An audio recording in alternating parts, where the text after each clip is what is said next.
Good afternoon, and welcome to the August 25th, 2025 meeting of the Public Safety Legal Administration Committee. I am Councilmember Andrea Boone, Chair of this committee. To my left is the Honorable Ishay Collins, the Honorable Antonio Lewis, the Honorable Vice Chair Dustin Hillis, the Honorable Mary Norwood, the Honorable Byron Amos, and our President, the Honorable Doug Shipman. We are also joined by District 6 Council Member Alex One. Can we have a motion to adopt the agenda? Moved by the Honorable Vice Chair Dustin Hillis, seconded by the Honorable Byron D. Amos. Please open the vote.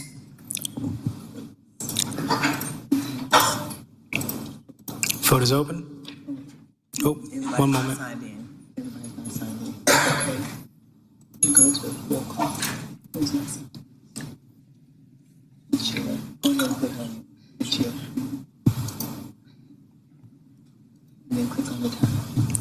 One moment.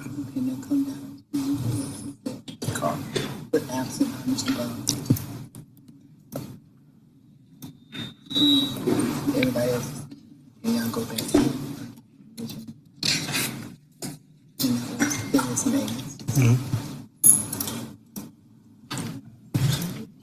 Everybody's not signed in. Vote is open.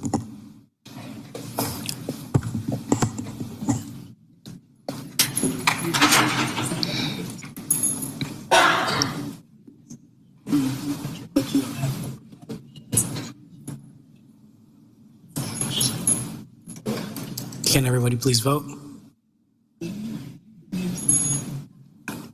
Councilmember vote. How do you vote?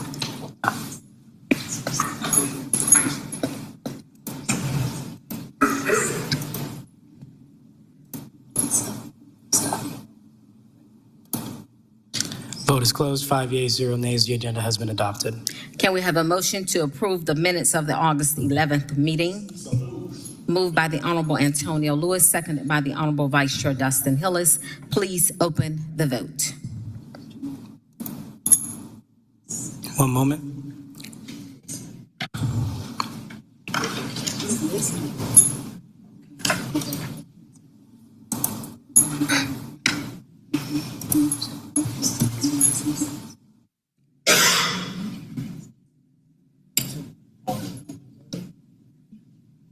Vote is open.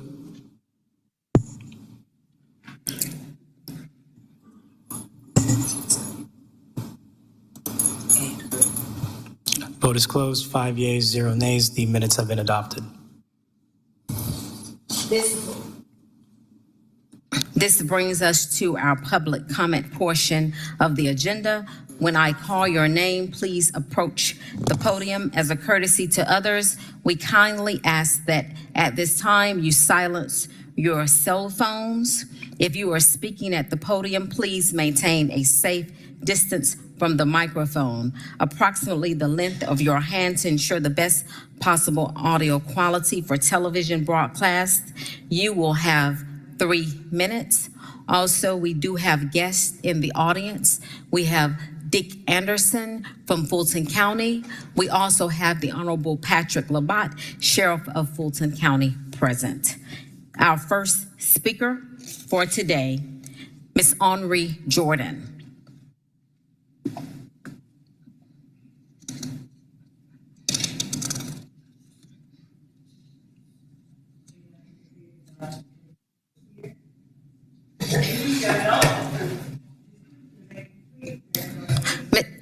Ms. Jordan, please begin now. And ye shall know the truth, and the truth shall make you free. St. John 8, chapter 32nd verse. They will not be sinless, but blameless, free from the power of sin. A lie will not set you free. This is what Satan tells you, James Swift and others. Know ye that the Lord, he is God. It is he that has made us, and not we ourselves. We are his people and the sheep of his pasture. Psalms 100, chapter 3rd verse. There are 3 calls to serve. Make a joyful noise, serve the Lord, and come before. And 3 causes for serving. The Lord is God. He has made us, and we are his people. God made us to praise him, serve him, and obey him. And Zacchaeus stood and said unto the Lord, Behold, Lord, the half of my goods I give to the poor. And if I have taken anything from any man by false accusation, I restore him fourfold. Luke 19, chapter 8, verse. Zacchaeus' confession reveals a penitent heart, if does not suggest doubt that he is guilty of wrongdoing. The only question is, to what extent do you or I have a repentant heart? How are the mighty fallen and the weapons of war perished? 2 Samuel, 1st chapter 27th verse. David's lamentation over Saul and Jonathan is one of the most eloquent eulogies in all the Bible. I had a vision last week about China when they would send a bomb to my property that Christ created for the protection of his people, that the bomb would go back to them. Not by my power, but by us obeying Jesus. If you don't seek God's protection or seek to obey him, you're asking God not for protection, not because I said it, because the word of God said it. And God always warned before destruction. Next speaker, Mark Spencer. We also have been joined by Solicitor Raines Carter and Chief Elder Dancy. Thank you. My name is Mark Spencer. I'm here today on behalf of an organization called Stop Criminalization of Our Patients. We are an organization of physicians and public health professionals. We emphatically support the demand to close and repurpose ACDC, starting with the phased withdrawal legislation. ACDC remaining open is concerning for a number of reasons, but most relevant to today, it will continue to enable Fulton County's dysfunction as they continue to search for carceral solutions to carceral problems. All of these are bound to fail in the long run. As clinical providers who both treat mental health conditions and frequently interface with patients from Fulton jails, we reject the idea of a mental health jail and see it as an extremely poor use of funds. In public health, it is upstream, prevention-centered investments in infrastructure that are both the most effective and impactful. Funding treatment, if you can call it that, in the jail is the furthest downstream you can get, far past interventions that could have prevented trauma and crisis. From our work, we recognize that the solutions lie outside the jail. The best interventions Atlanta can help fund are the ones that keep people out of Fulton jails to begin with. If you want to know what Atlanta can do specifically, it is stop adding to Fulton's carceral landscape, close the jail. Be a part of funding prevention that will reduce crime and improve health. These investments will also make diversion more impactful and effective with more supportive services on the back end. Speaking of diversion, you must improve police practices, reducing needless criminalization and mandating or at least incentivizing diversion. Atlanta can also stop holding people that both know and care about true public safety at arm's length simply because you don't like constructive criticism. Too often you listen to the least credible person in the room. Today that person is Fulton County Sheriff Labat. The fact that he is here today demonstrates a true lack of humility. To be here demanding things of Atlanta when you cannot keep the people safe, our patients, inside of your jail. And yet you blame everyone but yourself for the poor outcomes. The medical contractors, the commissioners, the city of Atlanta, your staff, the incarcerated people themselves, the physical building, yet you get hundreds of millions of dollars and it's still never your fault. You set the culture from the top that continues to be defined by neglect, abuse, corruption, a lack of accountability and transparency. For decades, Fulton has funded the Fulton Department at 10 times the Behavioral Health Department, creating a situation where people actually think that a jail can be a site of therapeutic intervention, and that it is also the ideal and preferable site. This is devoid from all context, evidence, and history. What we get in return is preventable suffering and premature death. I want to be clear that your work, approach, ideology, and practice are antithetical to what care workers in Atlanta stand for. Thank you. Next speaker, Devin Barrington Ward.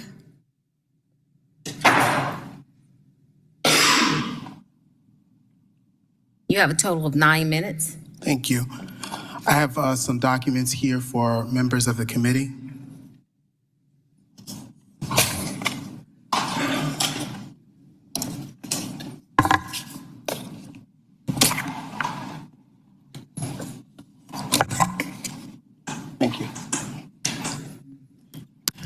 Good afternoon, members of this committee. My name is Devin Barrington Ward with the National Police Accountability Project. Atlanta is facing a police accountability crisis and a lack of oversight of our jails, and both come down to culture and whether leaders are willing to confront it.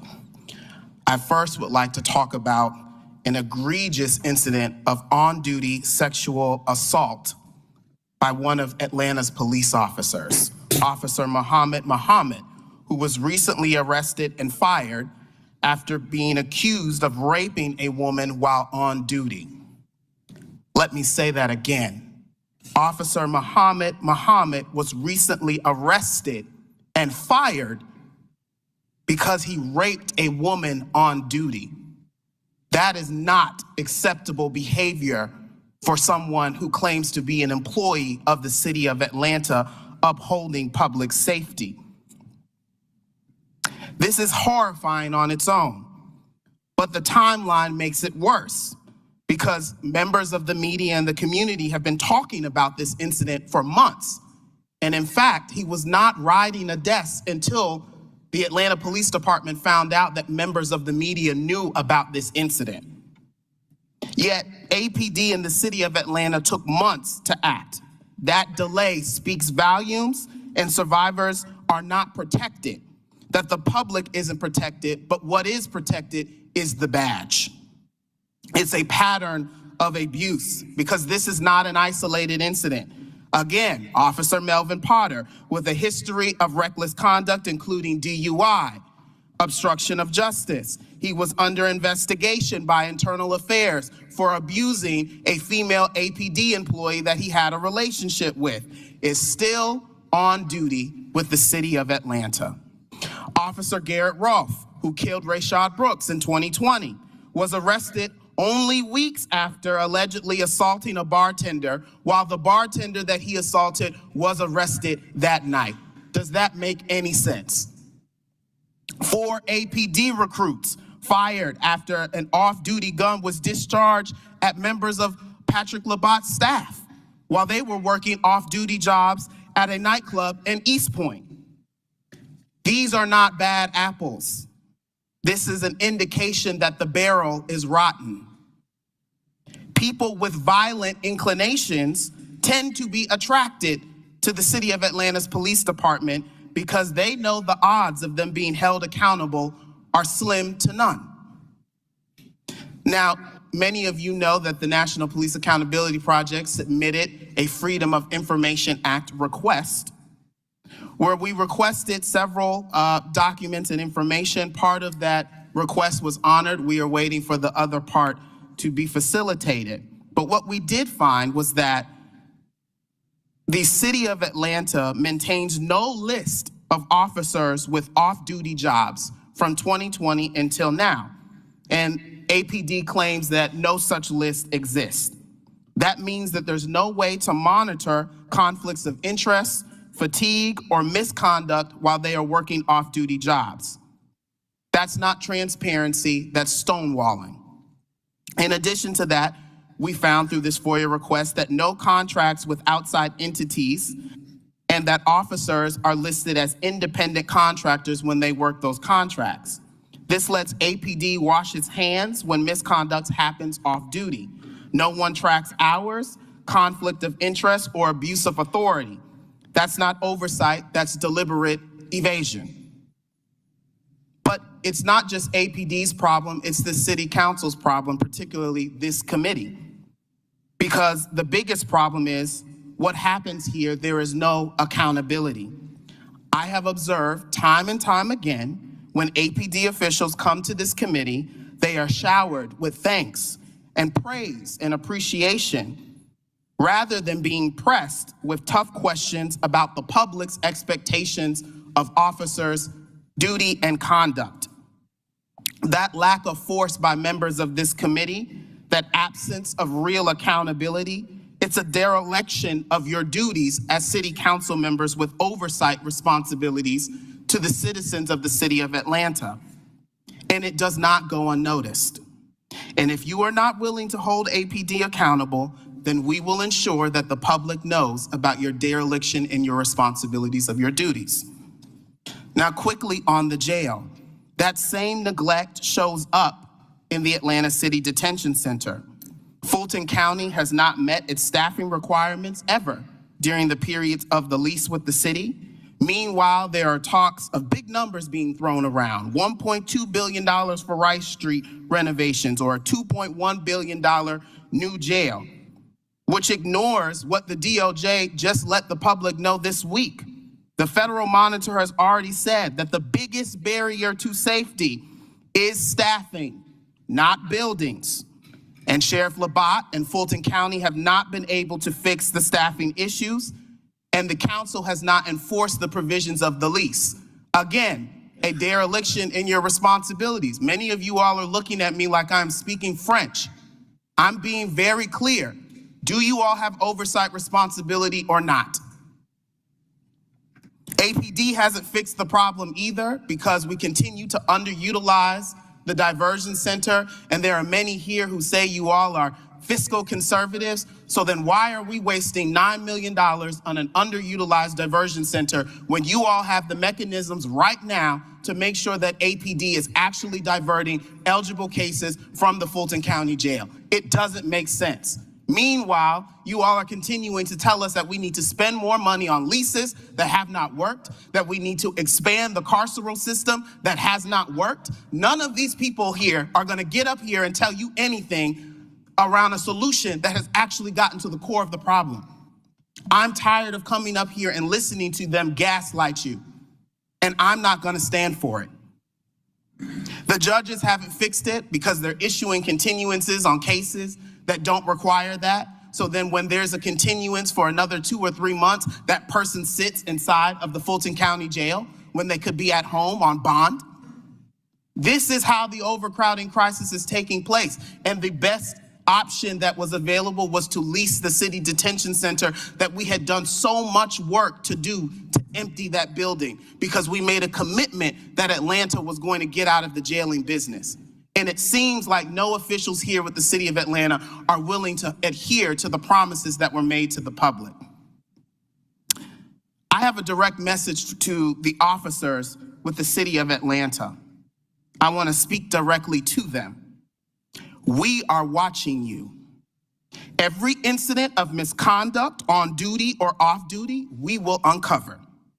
If the council and the mayor are unwilling to do their job to hold you accountable and keep our community safe, the National Police Accountability Project and our 500 civil rights attorneys throughout the country and we will hold you all accountable.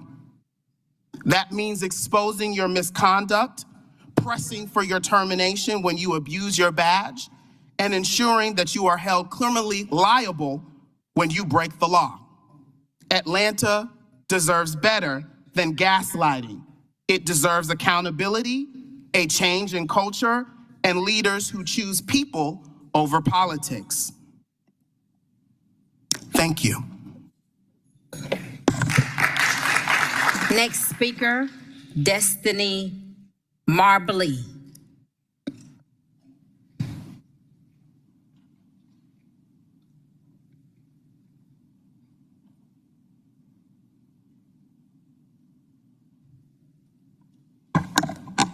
Hello, my name is Destiny Marbley. I've been coming here for a while, just kind of trying to get an understanding of what you all do when you all sit up here, your purpose, your passion.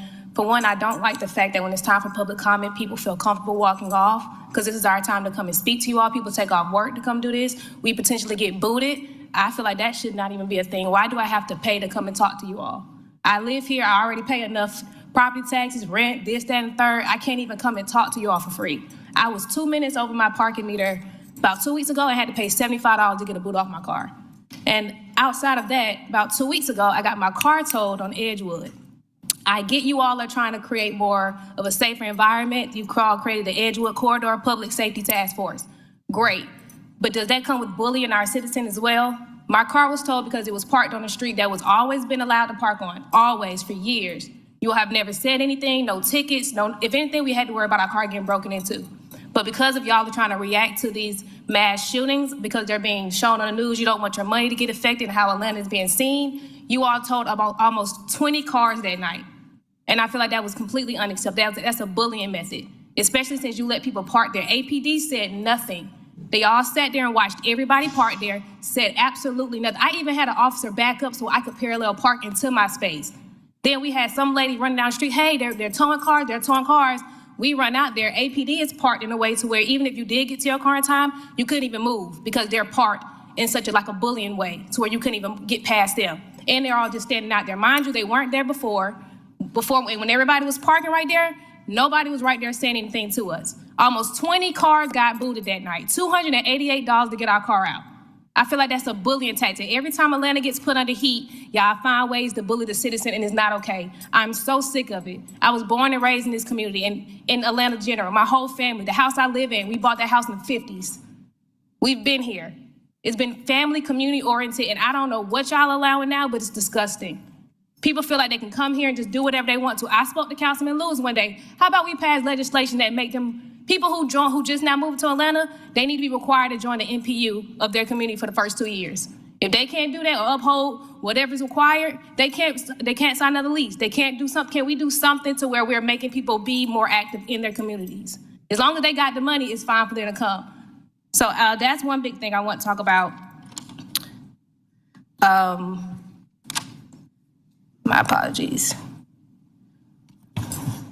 Oh, and so like I said again, as far as the parking, can we pass some type of legislation or something that says that we can be able to park in the linear parking down the street? Because I just feel like if you're 2 minutes over the meter, that's unacceptable, that you have to pay $75 to get a boot taken off your car. I just feel like it's a better way that we can go about things. Yeah, it just needs to be put in writing. I'm tired. And Atlanta is too much about money. Everything is about money. And as long as people can afford to live here and they can pay whatever, everybody else gets moved out the way. And it's disgusting. So I just definitely wanted to make it see. And also, can we please have people filling up these seats? Where are the rest of the council members? I mean, Ma'am, this is a committee meeting. Oh, no, that's fine. But even when I'm at the other ones, when we're doing public comment, like y'all do the proclamations, when it's time for public comment, everybody's leaving. They're leaving out. They're going to handle other things. And then we're basically talking to this. Ma'am, let's deal with your very important issue. I'm just speaking. Okay, but what zone is that? Can Edgewood? APD is here. They're going to tell us what zone, because what you described is very disturbing to this community. Oh, that was the Edgewood community. We're going to find out what zone. Yes, they sat there and watched us park almost 20-something cars parked there, as we always do. I don't know who I need to speak to about that. And Deputy Smith, welcome back. What zone is that? That's Zone 6, ma'am. Zone 6. Deputy, we need a full report on what happened the night that those citizens were booted. That is. We don't boot cars, ma'am. We tow vehicles. I'm saying we're told, yes, not booted. That night our cars got towed. And mind you, that's the same street that everybody's been parking on for years. And their defense was there's a sign that says, if you park here, you get towed. But mind you, that sign is covered. You can barely see it because the street is abandoned.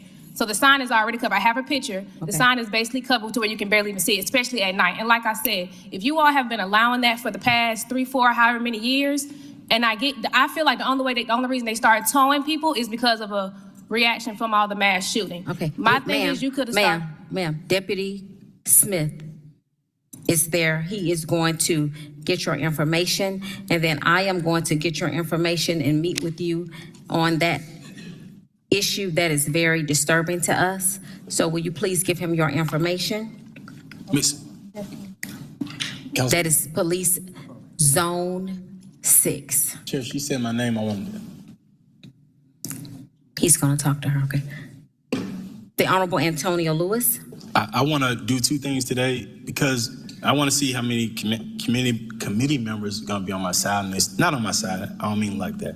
Well, we'll be putting in legislation on Monday to say if a person's coming out for public comment, if we can get them something kind of waiver, because Ms. Destiny did reach out to me about that, and she was paying, and she was about 2 minutes late. She wasn't even able to speak on that date. And it's because we did a lot of things here. And so that's a big complaint. We've been here for about 4 years. So I'll be reading that legislation in on Monday.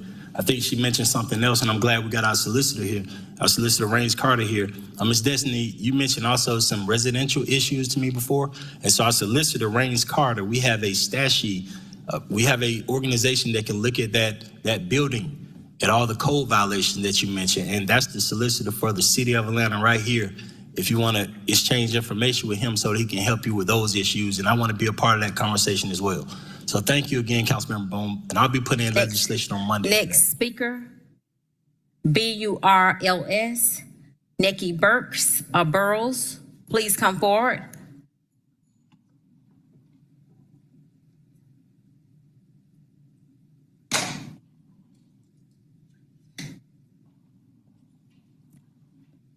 All right, good afternoon. It's Nikki Buggs. It's me. All right, so Repeat your name again. Buggs. Bugs, okay. Welcome. Well, thank you. All right, what I want to talk about is the safety concern regarding the Landmark condominium, something we've been talking about for a lengthy amount of time. Hi. And the Landmark has experienced shootings, stabbings, deaths, someone being thrown out of a stairwell window, a near fatal fire, January 17, 2024, of which we all could have died, continuous gas leaks, continuous CO2 leaks, and yet and still it is an STR Airbnb matter. The Landmark condominium suffers and it continues to suffer the deficiency of safety. We contact the police often when we hear the noise, people fighting, people arguing, the party houses, and nothing is ever done. The police will come, they sit there for a moment, they go away. This is what we've experienced. What I'm confused about is your ability for oversight and regulatory legislative powers to address what's profoundly happening with the building and the safety concerns and the compliance and the governance that issue that's affecting our residents. And what Ms. Destiny said is absolutely correct. It's just that half the time we look up and everybody's looking down, not paying attention to what we're saying, and we're here for a reason. So that would just be helpful just to extend that little bit of courtesy. The extensive traffic for STR undermining our residential security. The building operates as a hotel, motel, so we have all kinds of people, transient people coming in and out of the building. Again, the shootings, the deaths, someone being pitched out of a window, the fire, the CO2 leaks, the gas leaks, people breaching the building, and we do constantly call for help.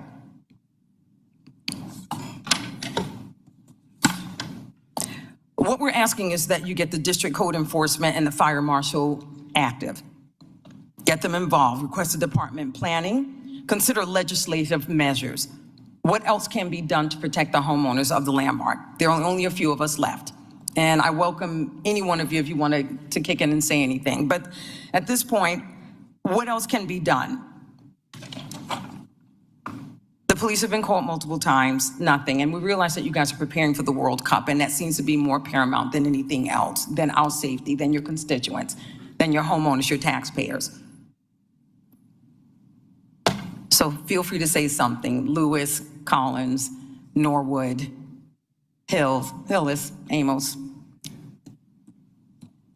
Nothing? Okay, all right. The Landmark's in peril. You have somebody that used to work for you that I talk to all of the time. She says nothing but great things about you. And that's unfortunate that this is where we are. If I can help in some way, please let me know how. I'll figure it out and I'll help you. But we have seniors that live in that building. And at this point, it is unacceptable that now it's been 4 years, plus Judy Clemens has died. Our next speaker, your time is up. Thank you. Thank you. Ms. Kayla Please do Smith. Please do something. It's Kayla Smith. Thank you.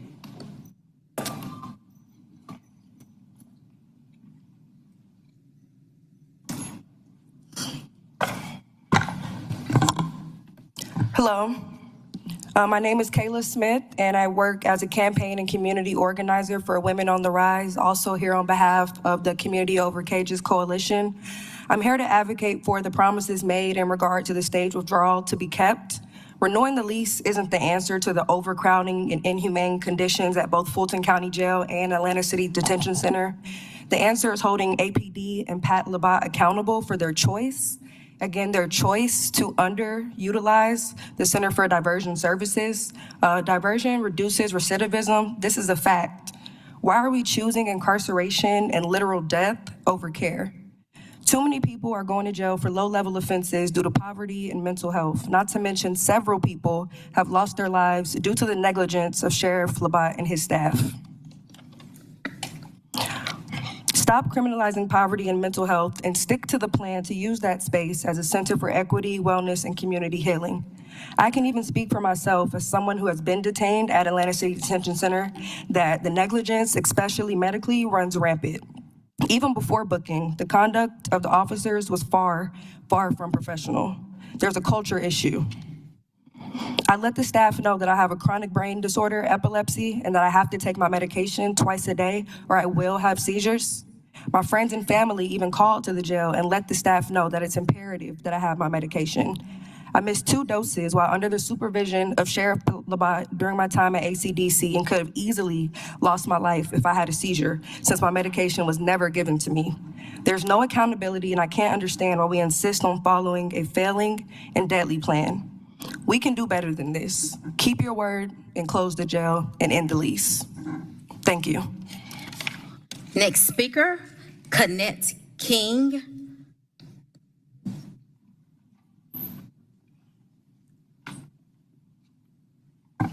Good afternoon. My name is Kenneth King, and I'm the Movement Policy Associate at the Southern Center for Human Rights.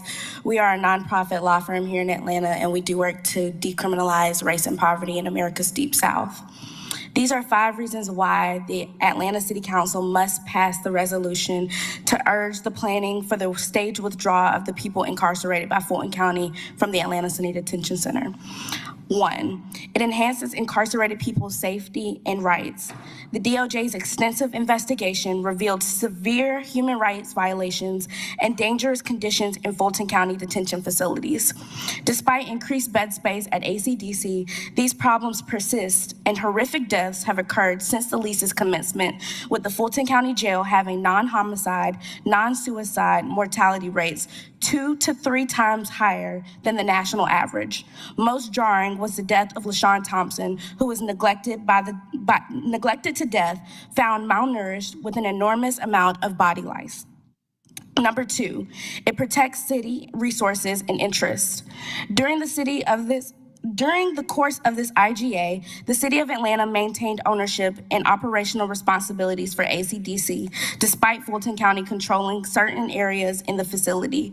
Strategic withdrawal planning prevents the city from bearing liability associated with unconstitutional detention conditions and aligns with financial compensation for the use of city property. The City of Atlanta has always been a hub for innovation and progress in the South. Initiating Fulton County's staged withdrawal from ACDC shows the city's commitment to human and civil rights and enables repurposing of the ACDC to further innovation in the realm of civil rights. Number 3, it reflects judicial and operational improvements. Recent data shows a significant decline in the detained population and improvement in judicial processing with Fulton County, reducing any purported necessity for external detention capacity at ACDC. Number 4, it supports Fulton County's efficient use of existing facilities. Fulton County currently leases bed space in other jurisdictions, including Cobb, Forsyth, and Oconee counties with unused capacity. This supports a phased return in incarcerated people without overcrowding. And number 5, maintain control over city buildings. The City of Atlanta faces a pivotal moment to retain control over its own facility, a responsibility that Senate Bill 7 sought to strip from the city. Maintaining governance at the municipal level is critical to ensuring that decisions regarding the jail align with the city's unique needs and strategic priorities. Furthermore, retaining this authority enables the city to honor its commitment to repurpose the jail facility, transforming it in a manner that reflects the community's interests and advances broader goals for justice reform, allowing the city to continue to function as a beacon of hope and progress in the South. Thank you. Thank you. We have 2 more speakers. Mr. Devin Franklin with a total of 6 minutes, followed by our last speaker, Tiffany Roberts.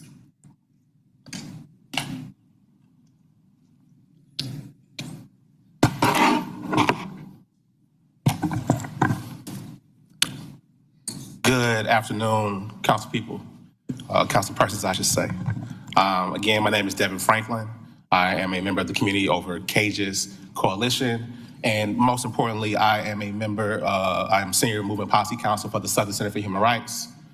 For your purposes, that is important because that is the organization that has successfully sued the Fulton County Jail 4 separate times. That will be important for some of my comments that I make later on. Now, today I am obviously here to comment related to the contractually agreed upon stage withdrawal of the Fulton County Sheriff from the Atlanta Detention Center. Not quite sure why there is such consternation or debate around the paper that was offered primarily by Councilman Lewis. I'm not sure why there's so much consternation around what the next steps are when the language of the lease and the ordinance both speak towards conversations needing to be had to figure out what these steps are for Fulton County to begin to make its way out of what was always understood to be a temporary agreement.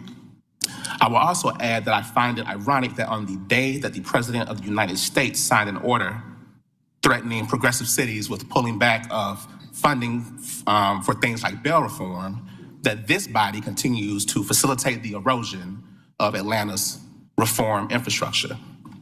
I understand after attending the Board of Commissioners meeting last week that there is renewed interest from Fulton in extending the lease beyond the agreed upon 4-year term, and that they have even moved forward with plans that are contingent upon their future access to the Atlanta City Detention Center.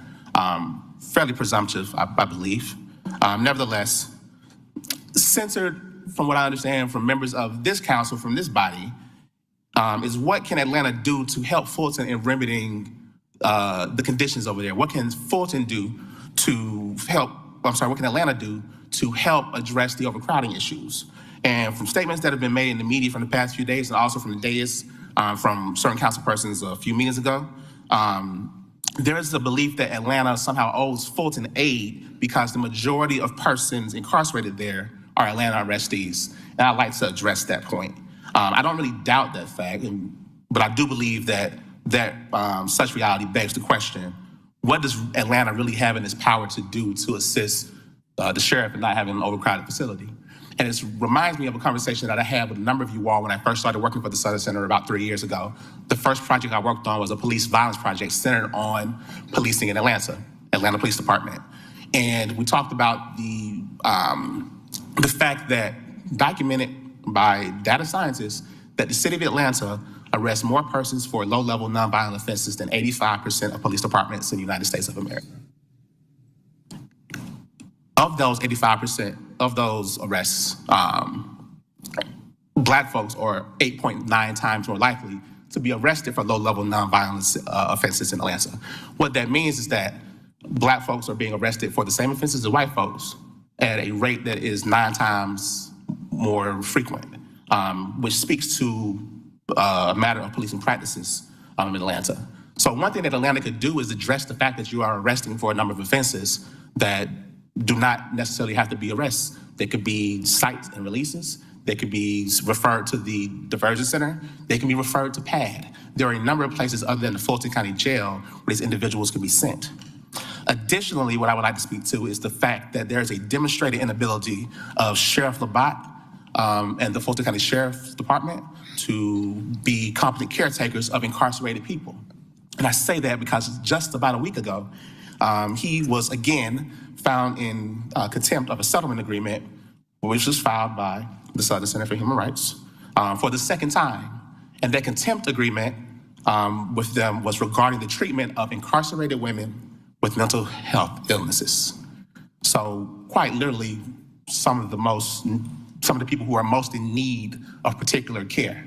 These are the women who are also being held currently at the Atlanta City Detention Center. The details of the contempt order spell out circumstances that would allow the United States District Court to convert that settlement agreement into a consent decree that is separate and apart from the existing consent decree that the sheriff is under. And I again remind you all that they are under that consent decree because of a request and inquiry made again by the Southern Center for Human Rights to the United States Department of Justice. I'm not sure to what extent many of you all have actually read the 100+ page report and the numerous findings But again, I don't think anyone here is under the impression that Rice Street is the Hilton, right?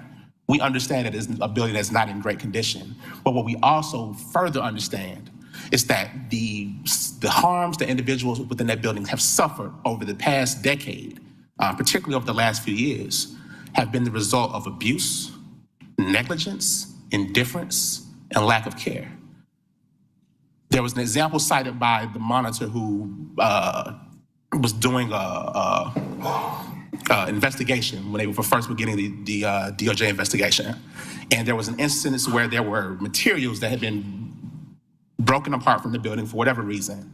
And a deputy who was escorting this investigator around saw these materials on the floor. And the monitor says, hey, what are we gonna do about these things that, wink, wink, could be turned into weapons? And that particular deputy who was doing that escort said, just throw it over here in the common area, where those materials would be accessible to the individuals who are incarcerated there and potentially used for the harm against other folks, right? There are issues with the amount of nutrition that people receive there. That is evident by what happened to LaShawn Thompson. So again, there are a number of things that are particularly of particular import that are related to the treatment of individuals separate and apart of the physical plant of the Fulton County Jail. And I ask you all, when you have an out in a year, why would you continue to want to be in bed with that? Thank you. Colleagues, this week, we are in the council chambers to have a robust discussion regarding the Atlanta Detention Center. Before that discussion, we will hear from Deputy Chief Jason Smith, the Atlanta Police Department Crime Statistics, and if there are no objections from this committee, we will take legislative items, which are brief first. Welcome back, Deputy Chief Jason Smith, who has been out and recuperating. You look amazing. Thank you so much and welcome back. Thank you so much. I'm very happy to be standing here before you. I appreciate you. Very gracious in your words and very kind. Thank you for those messages that I got while I was out. I do appreciate it. It warms my heart. So hopefully I get my sea legs back, and we've seen a lot of you guys lately. So thank you very much. Crime coming as we close out August and close out the summer. We're very happy to report that overall crime is down 8%, and we have the last 28 days. Again, in the middle of summer, to be down 4% down 12% for the last 28 days. Take a lot of pride in that. We're very happy about that. We're down 4% for the last 7 days. And I do want to talk about aggravated assaults while they're up. Shootings, which I think we have to support to differentiate between the two, shootings and shooting are actually down 10% for the year. So coming out of summer, closing out summer, kids are back in school. We're very happy with how we're postured for the remainder of the year.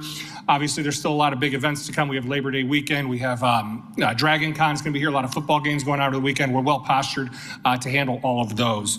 To highlight a few cases that we've had recently, I do want to turn your attention to the 1000 block of Donnelly Hollowell, particularly 1960, while our Zone 1 crime fighters were doing directed patrols in that area, as we've had numerous narcotics sales and kind of an area notorious for that kind of thing. Came across a gentleman who was smoking weed sitting there, and they approached him, and then he lied about his name. Further investigation revealed that this subject was wanted out of DeKalb County for a homicide. And he was also wanted out of Atlanta for a domestic violence incident for aggravated assault involving a gun. So again, sometimes just being in these areas really leads to some great cases. So that was one I wanted to highlight. And another one that that just happened the other night. Our Zone 4 crew was called for some apartments that were damaged from gunfire the previous night. And as they were checking these apartments to make sure nobody was hurt, they came across some narcotics in an apartment, and then they got a search warrant. And so this apartment that took some gunfire, what was recovered was 15 pounds of marijuana, 2 pounds of crack cocaine, 1 pound of powder cocaine, 1 ounce of crystal meth, 120 oxycodone pills, $21,000 in counterfeit currency. There was one AR-15 rifle. There was one AK-47, which was stolen out of Cobb County, one Glock 9mm, and one Taurus handgun. That's 4 handguns that'll never see the light of day, will never be involved in any other incidents. So it was great work by our Zone 4 crew.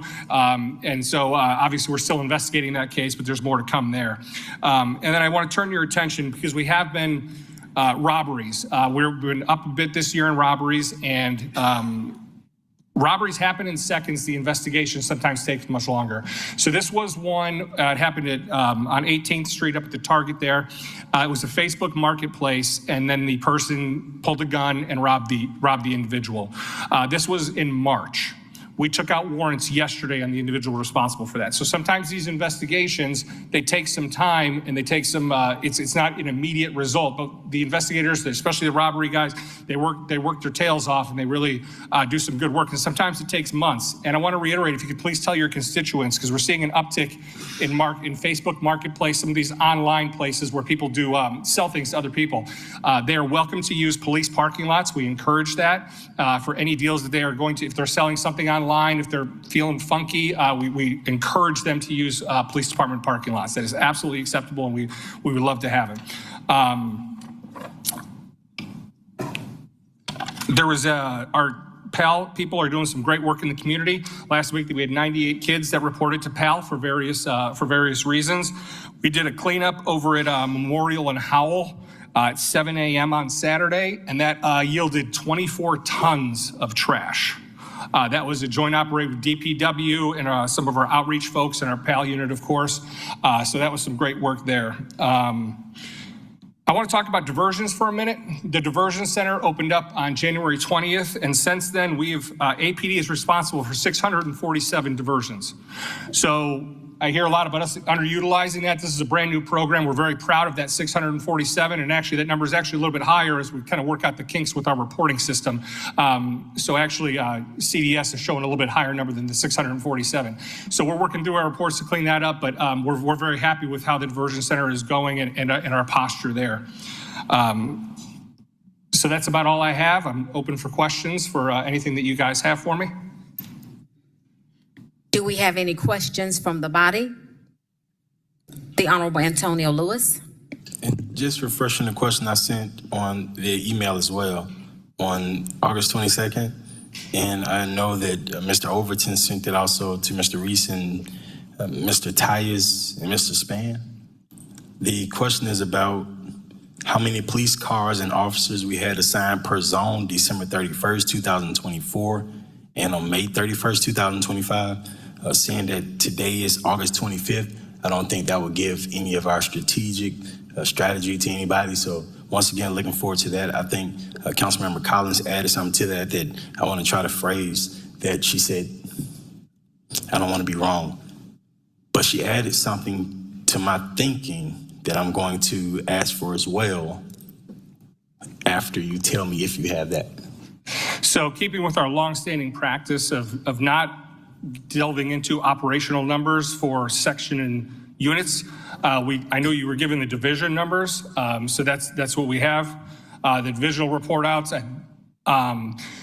To say that, and I just want to be clear when we talk about operations, just because the zone has a certain number of officers, that doesn't mean that's all the crime fighting that's going on in that zone. Right now, we have over 200 recruits in the academy. I think we've hired over 204 people to date. Those people will be hitting the streets in the coming months, which will beef up our zones and beef up our ancillary units. And, it's important for us because crime fighting is not just 911 response. It's 911 response, we have investigations, we have large event planning, which takes up a lot of resources. We have community engagement. We have to be nimble in how we attack things. And and I'm reminded of a case that happened in your zone, sir, of 1919 Metropolitan, where we got a call from our partners at Fulton County, which was fantastic. We worked very closely with them. So Fulton County called us about a carjacked vehicle. And that carjacked vehicle was out of Shelby County, Tennessee. That person, we had our ACE unit out there, we had our Phoenix unit out there, we had Fulton County sheriffs, we had our Zone 3 CSU crime fighters. Everybody eyes on that car. The car ended up fleeing, ended up on Lakewood. And that gentleman was wanted, I believe, out of Shelby County, Tennessee for armed hijacking. He's out of Mississippi for felony fleeing. and was suspected in a murder and armed bank robbery in Memphis. So while the ACE unit, the Phoenix unit, Fulton County Sheriff were certainly not assigned to Zone 3. They were all in Zone 3 to fight crime and to fight where the hot spots are. So again, just because there's a certain number of officers in a zone doesn't mean that is the only people that are fighting crime in that zone. And I truly appreciate the sheriff in Fulton County for stepping up then when Zone 3 needed a little help on Metropolitan 1919. Truly appreciate our sheriff for all the work they've been doing. And with the limited resources that he's had to deal with the resources. So super excited that he was able to do that. I don't know how they were able to do that. Zone 3, I think, if you look at the crime reports, I'm super happy about the 22% drop last year. They're doing a fantastic job. Extremely happy about them. The 9% drop right now, which is a number 2 in the city. Last year, number 1 in the city. I know that we've been able to drop crime because we give people jobs. We've been lowest part ones in the city. Yeah, we've been able to drop crime because we scare people into not doing crime because they can go do something else. It hasn't been about us locking up our way out this situation. We've been able to actually offer resources to an under-resourced area. So the young folks actually have jobs. They work at Kroger.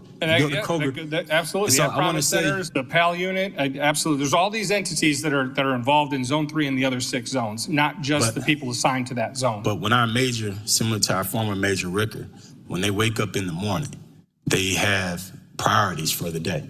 And as a council member, I've identified certain hot spots in the area that I've had to ride to my major with to actually go do the work myself to make sure that we didn't have to lock our way up out of this situation, not try to fix our situations as best as we can. We've been able to adjust, but our captain, our major, from Major Ricker to our current Major Wolford, amazing guy, amazing man. They wake up in the morning and they're supposed to have a certain amount of people already assigned to them, just like every other major in the city. I just want to make sure that they have the same amount of officers already assigned to them, the same amount of officer cars already assigned to them in the morning, not to adjust because we already have things that we want to look at. And so that's why I'm asking the question. I'm asking about stuff from last year. And the reason Again, I'm going to stick with our longstanding practice. I made sure to not cut you off. I made sure to not cut you off. I'm just being specific. I made sure to not cut you off. I made sure not to. I apologize. You can go.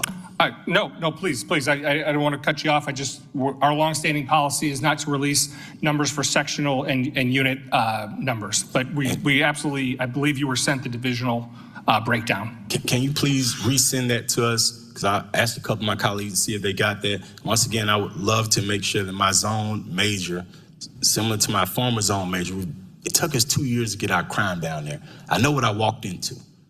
And I knew we could not lock our way up out of this situation. We actually got people CDLs who was a part of the YSL trial right while they were going to court. They were going to get their CDLs right on Cleveland Avenue. We've been able to fix some situations in our area, but I want to make sure all of the resources are there. And if Zone 1 or Zone 6, I want to make sure that they have the same amount of police cars and the same amount of police officers per zone when they wake up in the morning. So I'll look up that.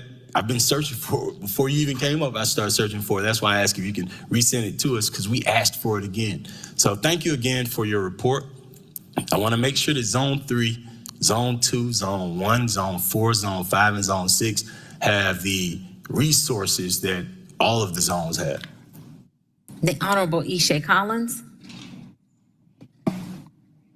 Thank you so much. I think just for clarity, and I think with the email that we were looking for in our there's been this consistent request for like the number of officers that are assigned per zone. And so what was shared with us at the last meeting was that the officers and resources are assigned by department. And so not department, division. Yep. So we were asking at least to get that data that at least let us know like how many officers are assigned to homicide, how many officers are assigned to this division, so that we can get as much information out to the community as possible where it appears in some areas of the city there are more resources or more responses to incidents versus in other communities. So that was the basis of the request for me, and that information will help me. So even if it's just a simple understanding what the assignments are per division, if that's easier, that information would be great. Well, there's an org chart that shows what each division houses, right? Like my division, I'm very cognizant of the zone. I'm over all 6 zones in our tactical crime analysis unit. So that's my purview. There's 5 different divisions, each with their own set of responsibilities and units and sections, and then units within those sections that are assigned to them.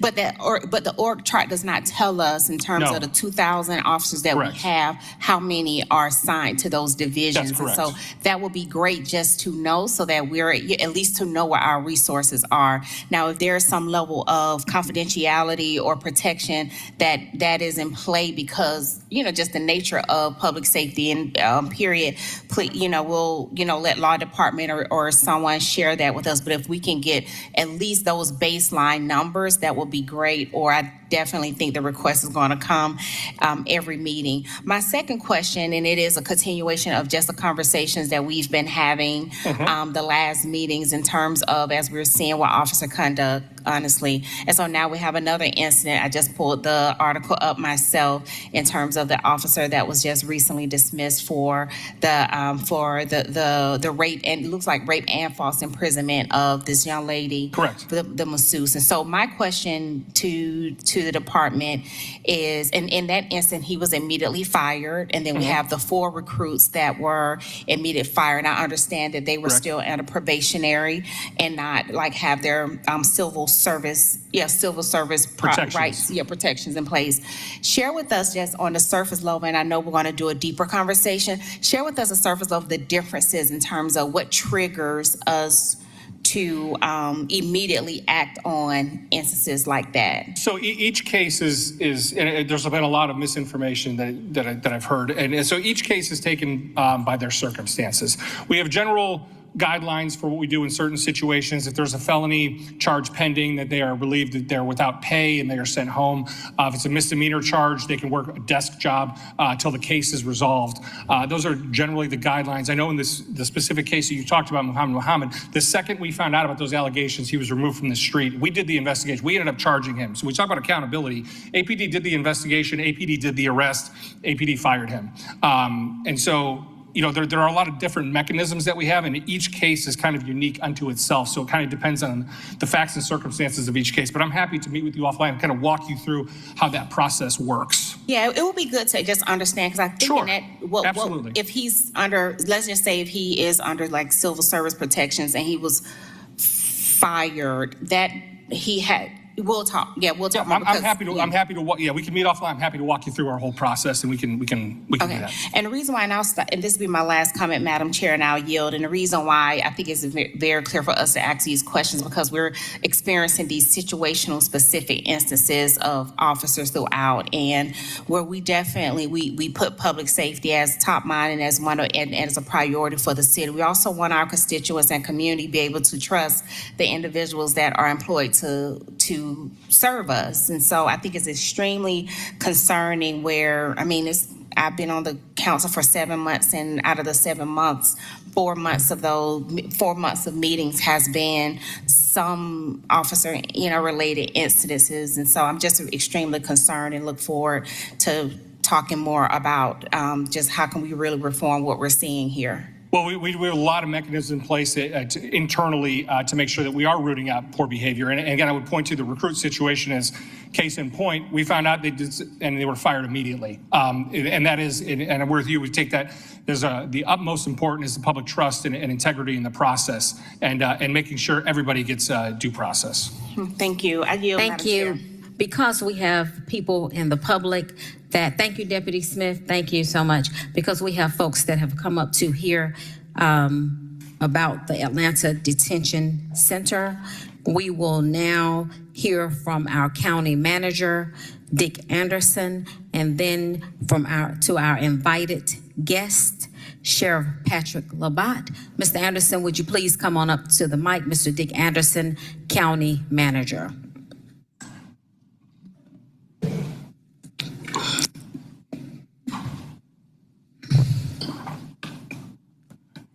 Thank you and good afternoon. Nice to see each of you. I'll just make a few comments from the county relative to the Atlanta Detention Center. As you know, managing the jail population at Fulton County Jail has been a key public policy issue. and a public safety issue. It's a subject of a DOJ investigation and now a consent order that's been entered in January of 2025. The county's been very appreciative of the agreement that we've had with the city of Atlanta that allows for 700 beds to be used within certain classifications. I think, and the sheriff can speak to this better than I, but probably on average, we've had 300 to 350 of those used, sometimes a bit above that. It's scheduled to end in 2026, hence obviously the subject of this hearing and others. Last week, the Board of Commissioners did approve a $1.1 billion plan to construct a new 1,800-bed special purpose building. These are beds specifically for folks with either mental health, medically fragile, or other issues, as well as a full renovation of the Rice Street jail. That in total would yield about 3,200 beds, single bunked. That plan would involve construction over an 8 to 9 year period, so it's certainly not something that would be done in a short period of time. And one of the key issues on that timeline is the sourcing of inmate housing. While not all inmates would have to be moved out or detainees would have to be moved out at any one point in time, there would be an expectation that we would separate the construction from where folks are actively staying. So it would require some substantial sourcing of inmate housing. Hence, the extension of the Atlanta Detention Center for some period of time would be very much appreciated.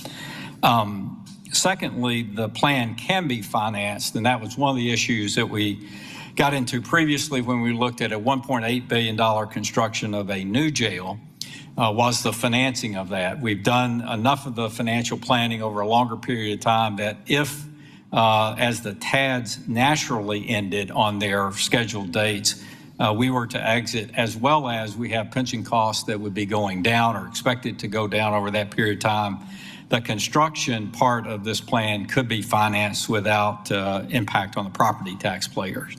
Operating costs, as well as costs that will be required in the consent order, are a different matter. Those have not been modeled at this point. Again, the sheriff could speak to that probably in more detail, but certainly those will create other operating pressures from a financial perspective.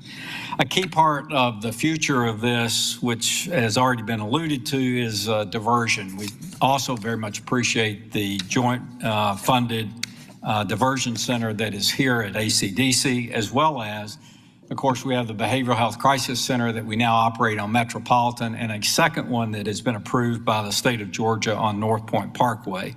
So all of those things combined, in addition to $18 million that the county invest annually in behavioral health services, to help create a situation where folks are not ending up unnecessarily in detention at the Fulton County Jail.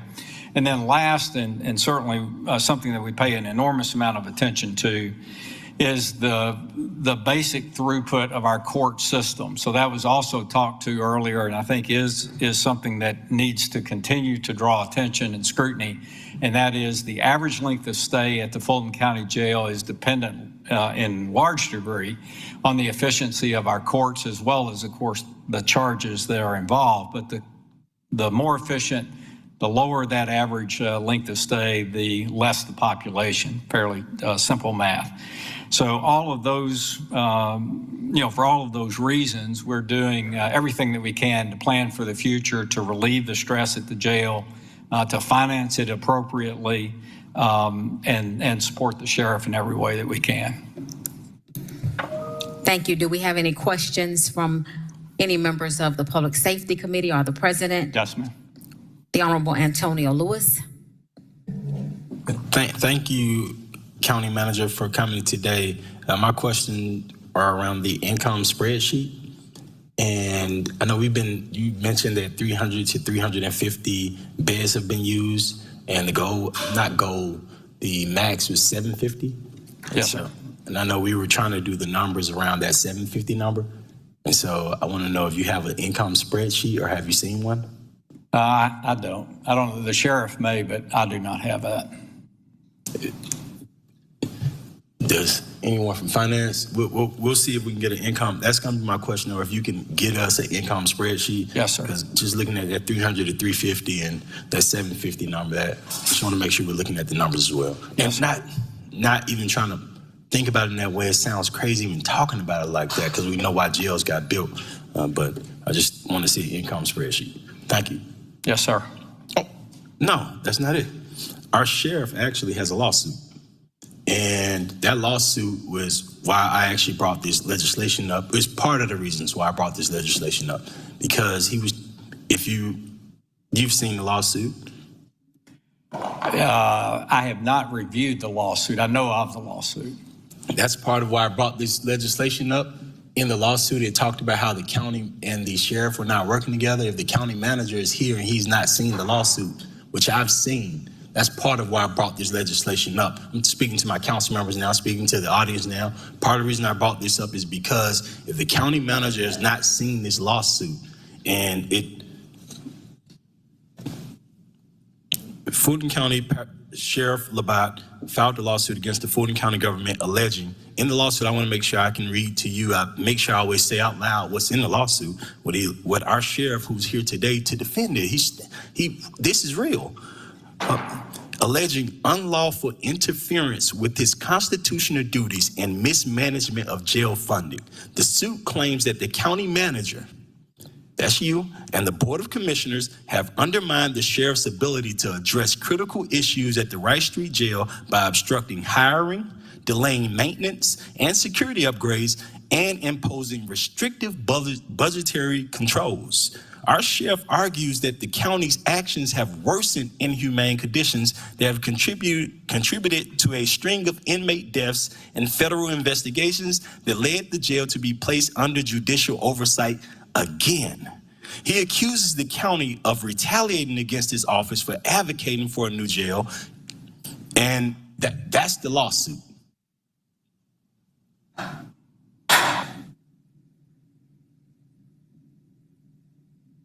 What are your thoughts on that? Well, I wouldn't comment on litigation. Have you seen it? No, I've already answered. It's not my role to review litigation. That's the county attorney's. It has you quoted next. County officials state that they have consistently supported the sheriff's office through budgetary increases in jail-related investments. My goal as a council person, as a fiduciary member of the city of Atlanta, is if the sheriff is suing the county manager, and if the county manager comes, and I loved your report, I was able to write down some real good numbers, 300, 350, and I was able to request the income spreadsheet directly from you. But if you have not seen his lawsuit, that's why we have to make sure that we start having this conversation, because if you have not seen that, that means that, I'm just going by what he said, but thank you again, Chair, for allowing us, and thank you for having this meeting, because I thought that from reading everything, I thought the county, it quoted the county manager. So I wanted to make sure. Thank you again, Chair. Thank you. The Honorable Ishe Collins. And colleagues, we are wanting to hear from the sheriff, so let's try to keep it to 2 to 3 minutes so that we can hear from the sheriff and get questions and answers. The Honorable Ishe Collins. Yes, absolutely. So I just have a quick question of understanding as a county manager, understanding the finance plan. And you said it's what, about 1.4 billion for the facility? Yes, ma'am, 1.2. 1.2 billion for the facility. And so thinking about, as you're talking about the financing of this, what is the timeline in terms of the funding to go to actually do what needs to happen at the facility? Yes, ma'am. The construction is estimated to be 8 to 9 years. The funding, I'm sure, would be bonds issued over 20 to 30 years. Starting when? That's a very good question. We're still working through that now, because the issue may be, when would we have the funds available to pay the bond service? And what would the bond market anticipate the payments to be? Would they be equal or would they be ramped up? So I don't have an answer to that. There's no projection date, because normally when we do when you are looking at bonds, I mean, there's the anticipation of what the market will look like, or what we anticipate the market will be, so that you can at least formalize the paperwork to issue the bonds. So is there a projected date that will happen to allow at least draw down or line of credit, whatever needs to happen for the funding to start, what needs to happen at Rice Street? Yes, ma'am. We have not entered that part of this planning yet. What part of the plan we're in now? Well, part of the plan that we're in right now is the basic directional decision of a special purpose building, renovation of Rice Street, and a total price with anticipated bond service. But we have not gotten to the point yet where we're interacting or at the detailed level with bond counsel and others to determine exactly the answers to the questions that you're asking. And so who will make that final decision? That the commissioners? Yes, ma'am. Okay. All right. Thank you. The Honorable Doug Shipman. Thank you, Madam Chair. Thank you, Mr. County Manager. Just a couple of questions, and I'm going to be referring to the ACR Partners report that I believe was used at Fulton County the other day. Yes, sir. For the commission. Is it correct that the report states that at the projected end of the completion of the renovation and the special purpose building that there won't be any need for outsourced beds? Yes, sir.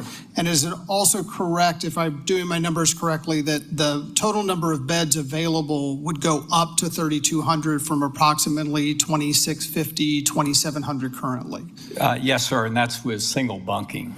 Right, so you're increasing the number of total beds at the end of this project, and you're moving to single bunking as opposed to double bunking or multiple bunking? Yes, sir. Okay. There was a fourth option that was entitled ACDC Transfer Special Purpose 600 Beds. Could you just give us a sense of the difference between what was adopted and that option? Yes, sir. So the option that was recommended and adopted did not assume a transfer of ACDC to the county. If that were considered and if that were executed, then what we did in that document was reduce the special purpose building size from 1,800 to 600, and we assumed then that difference would be made up with the 1,200 to 1,300 beds or so at ACDC. We always assumed from discussions that there would be a necessity to have 100 to 200 beds reserved for Atlanta detainees. So therefore, the full 1,400 would not be available. And I'm trying to think if there was anything else. We tried to offset, obviously, the cost of the special purpose building was reduced. There was a $70 million or so increment based on the assessment done by ACOM of needed repairs or upgrades at ACDC, and then some level of maintenance of ACDC into the future. And so all of those numbers combined yielded that option versus the option that was recommended. That's very helpful. So just to be clear, the assumption in the adopted recommendation is that there is no transfer of ACDC, but there is a need for beds someplace over the course of the 9 years of the project, some portion of that. And I would just note that the maximum outsourced bed need on that same chart on page 15 is 741, which is similar to the ACDC's 700 beds. So was there an assumption about how long ACDC and how much of ACDC would need to be used, or is that still TBD? It really is still TBD because there is no agreement. It would be helpful, and we certainly would be appreciative, and I think it would, as you saw in those numbers, it reduces the total cost to the taxpayer, and then again is something that we would hope would get favorable consideration, but we did not place it in as the recommended option since there was no agreement. Okay, and last topic briefly, on page 17, and you touched on this a moment ago about the financing options.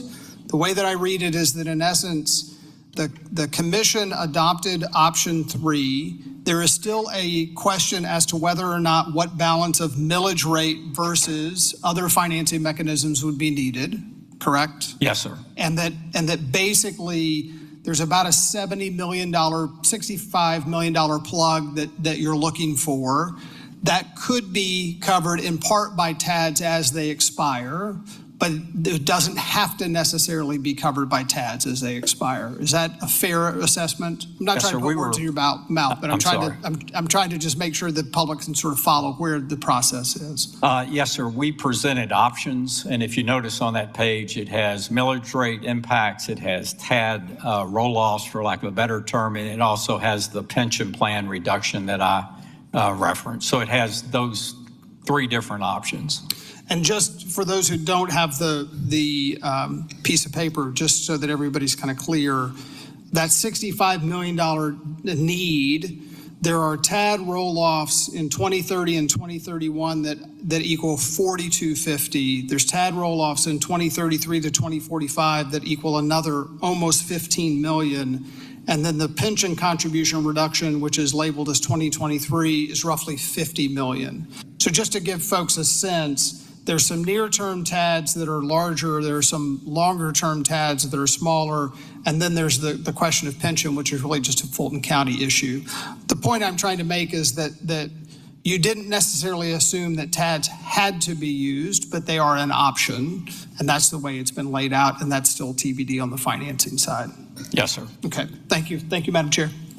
The Honorable Mary Norwood.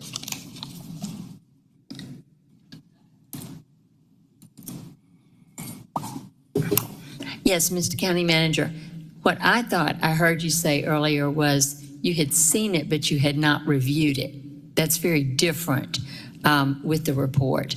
Of course, you hadn't reviewed it because that's for the law department, et cetera. But I want to make sure that I heard your statement correctly.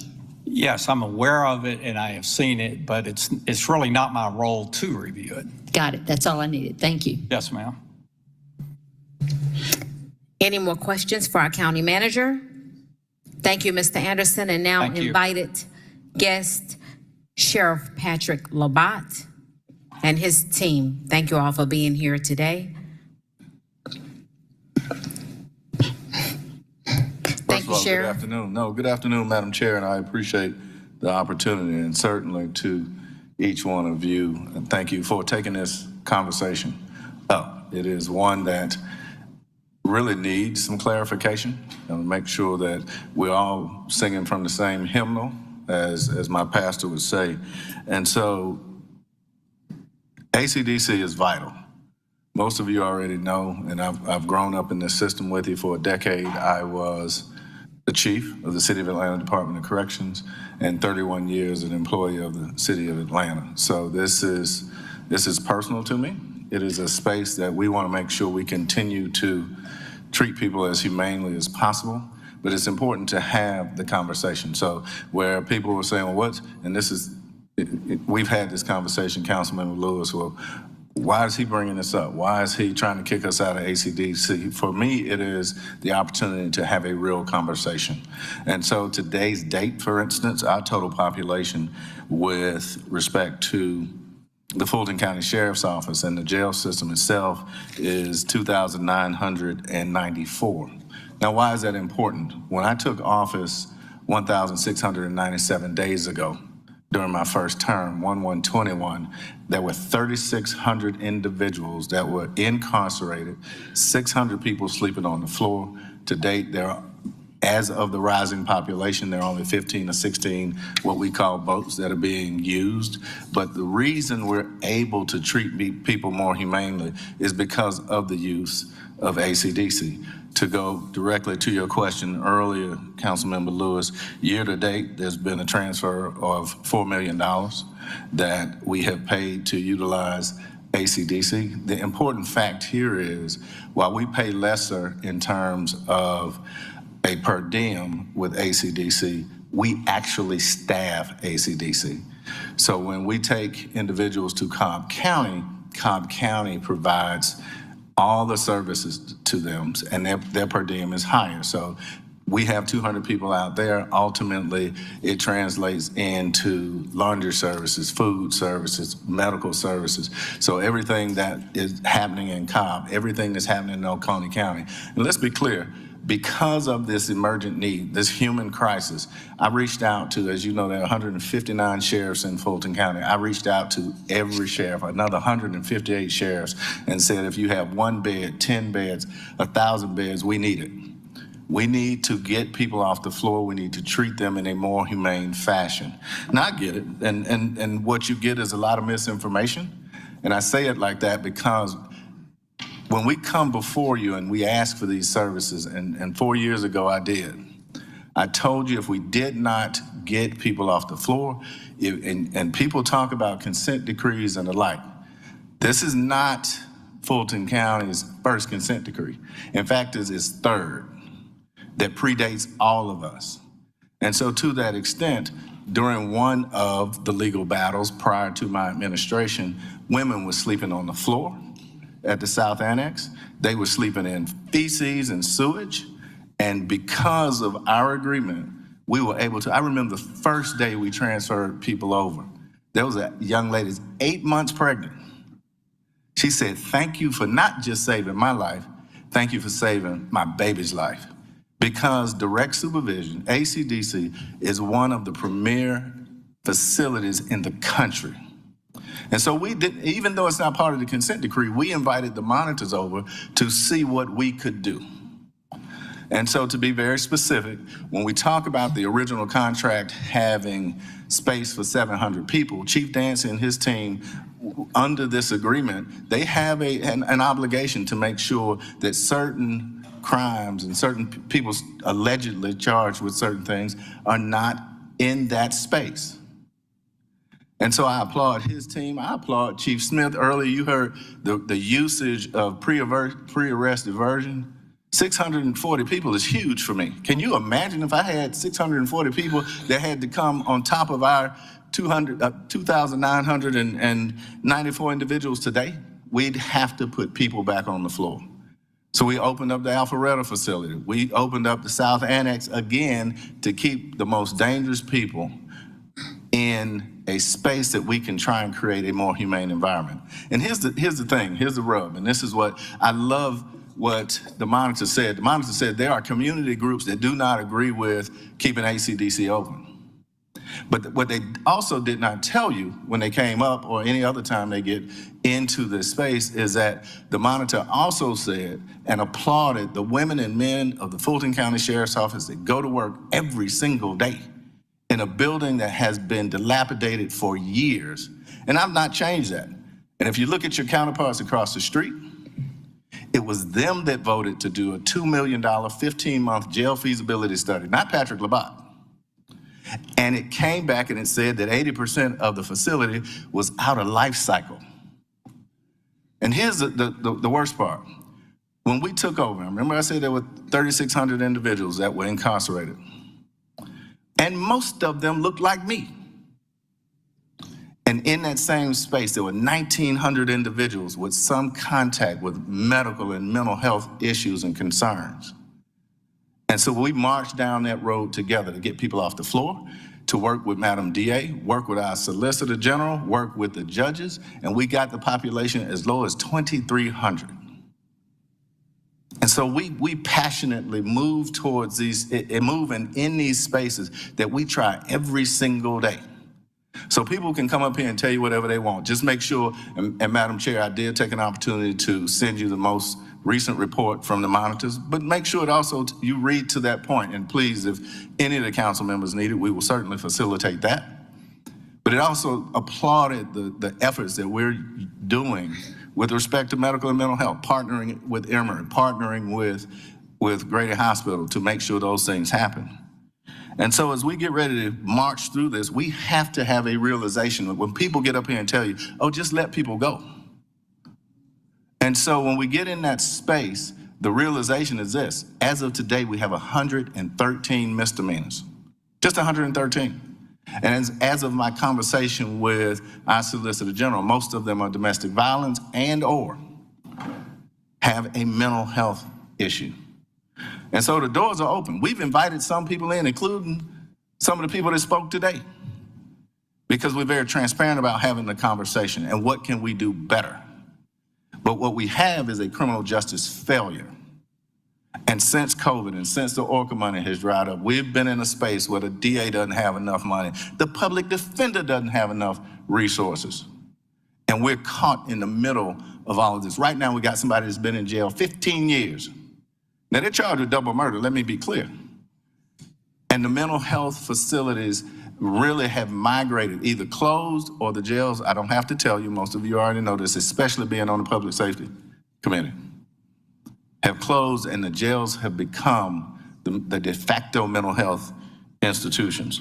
So, again, I'm here because, one, I was invited, And two, I'd like to be transparent. So I applaud the county manager for trying something. But for the viewing public, let's be clear. And for those sitting in this room, let's be clear. When was the Fulton County Sheriff's Office notified of the plan that President Shipman talked about? The Thursday before the Board of Commissioners meeting. And so while we have been very transparent, we want to make sure that that works both ways. And so I applaud the county manager for trying something. But when something doesn't work, hence the lawsuits come behind that. Because what I'm going to continue to do is fight for the women and men that work there and fight for every single person that we have. And I've said for years, even prior to being elected, that we have to do a better job of treating people like they're human. And every rock that we can overturn to do a better job, we will absolutely do that. And if it means partnering with anybody to create that. So here's what I want you to realize, that the 87 people brought in by the Atlanta Police Department is not even half, and that's just this weekend, not even half of what we took in. We took in 215 people this weekend, not even half. And so we remind individuals that when people come in and the judges have adjudicated these cases and or set bonds, just last week, we had two commissioners. We created an inmate advocacy unit. And to date, this year alone, they have combed through 26,000 records. And what is that goal? That goal is to say, hey, we got two people with $15 bonds. The fees associated with the bond are more than the bonds themselves. So we canceled the fees. Last week, several commissioners came. Their staff members came, and they turned around and made those folks bonds. And so the misnomer that the sheriff's office is anything but trapped in the middle of this judicial and this cycle of underfunding, hence the lawsuit, and misrepresenting the facts. All we have is facts. Because data is how we drive this conversation now. So if there are any questions, I certainly want to make sure I answer those. Again, I applaud all of you for taking this conversation on head first, and I appreciate an opportunity to really level set the conversation and make sure you all have the facts. Thank you, Sheriff. I do have a question, Sheriff. How are you monitoring implementation of the decree's key mandates, especially around force use, mental health provision, suicide prevention, sanitation, and safe housing? And that's a really good question. So we've created a consent decree team, right? A consent decree coordinating council where we actually monitor that, and we actually have a compliance major that's in charge of that piece. But here's the piece I remind individuals. Right now we have 726 people charged with aggravated assault. We have another 271 individuals charged with murder. And so our APD especially is doing a really great job of arresting the right people. I tease Chief Sherbaum all the time, say crime is down because the Fulton County Sheriff's Office, let me be clear. But that means together we are arresting the right people. And we're arresting individuals that cannot behave themselves on the streets in our community, and the expectation that we can now cram everybody in the same space and expect something other than how we are treating them. And many of you have been over to ACDC. The model itself is, again, the premier model in the entire United States. And so what I would challenge you is to take, and I can get this information if necessary, challenge you, the question that should be asked at some point to the administration, both Chief Dance's team and my team, would be, what is the actual numbers of violent attacks both on inmates and on staff? And I will guarantee you that, and let's be clear, as a young sergeant, I did not believe in direct supervision. I came from the old jail, which is now Gateway. I did not believe we could put people in an environment, in direct supervision, with an officer in there, and that we could treat them humanely. And right now, it is absolutely the best way to manage some of the most heinous crimes in the city and in our county and across the state. And those that are doing investment, this is why I applaud you all as a council, because my lawsuit is less about the physical structure in many instances and more about the lack of support. And let me drill down on that. Right now, the Atlanta Police Foundation is providing child support payments or support for child care. Right now, the Atlanta Police Department, with you all's help, restructured the pension plan so that people have something to look forward to. Right now, you all invested in take-home vehicles. Even the Clayton County Sheriff bought 100 vehicles for detention officers to try and entice people to be there. And let me be absolutely clear. We do not have a recruitment problem. We have a retention problem. Because there are bonuses. Right now, if you come and applied to be a Fulton County Sheriff's Deputy and/or detention officer, and you had a master's degree, you make the same thing as a person with a GED. And those aren't the things that are valued by our team members. So we have a package that is going to our county manager and as well as the other teams that we hope that they support. Because we have to do a better job, and we talk about the use of force, and I'm glad, Madam Chairman, you talked about that. That's a lot to unpack. Can you imagine yourself at 19, 20, having to run into a cell and cut somebody down because they're attempting to hang themselves on a 30-year-old device that we've asked it be taken down, light fixture.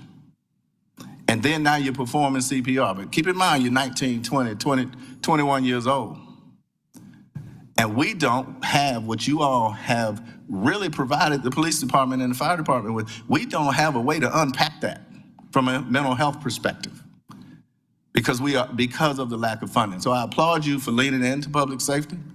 I'm going to step back now. If you all have any questions, specific or otherwise, I want to make sure that we take an opportunity to do that. Sheriff, are there plans, either interim or long-term, to reduce overcrowding, possibly through early release reforms or alternative placements? So here's where I'm going to get in trouble. We do that every single day. That inmate advocacy unit we talk about, they go through and say, Sheriff, this person got a $15 bond. They've been in jail 100 days. Let them go. Let the judge come see me, right? Let them go. See what people, and I'm glad you asked the question because the clarity is, and we want to make sure we keep this in mind. When we took office as an administration, we had 847 people that had not been to court a second time in over a year. We make that the exception now. And so we have a great partnership with the judges. So that inmate advocacy unit can contact the judge's clerk or the judge's law office and say, hey, what can we do to bring this person closer to where we are? We have trustees that work just like they do over at the city of Atlanta, and we ultimately give them days for the work that they do. And so early release is an option.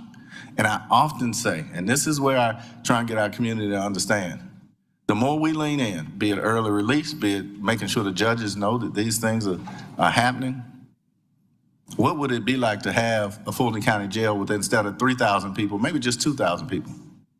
Or let's get back down to 2,300. But it takes resources to do that.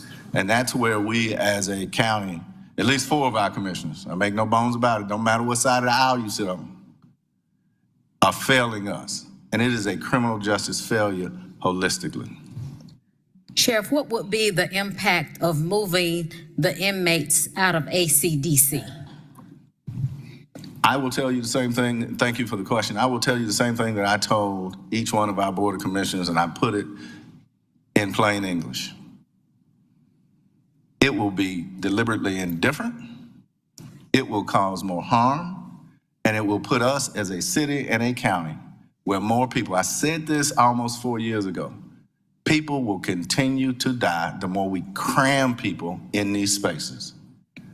And so the interesting piece, I got stopped the other day. Somebody said, you sound more like a union steward than you do the sheriff.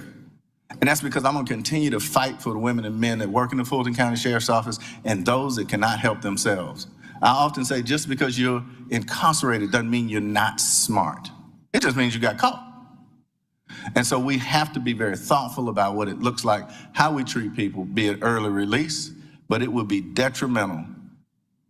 And the late, great Emma Darnell would not want to see people sleeping on the floor and being treated in a fashion that other than provides respect.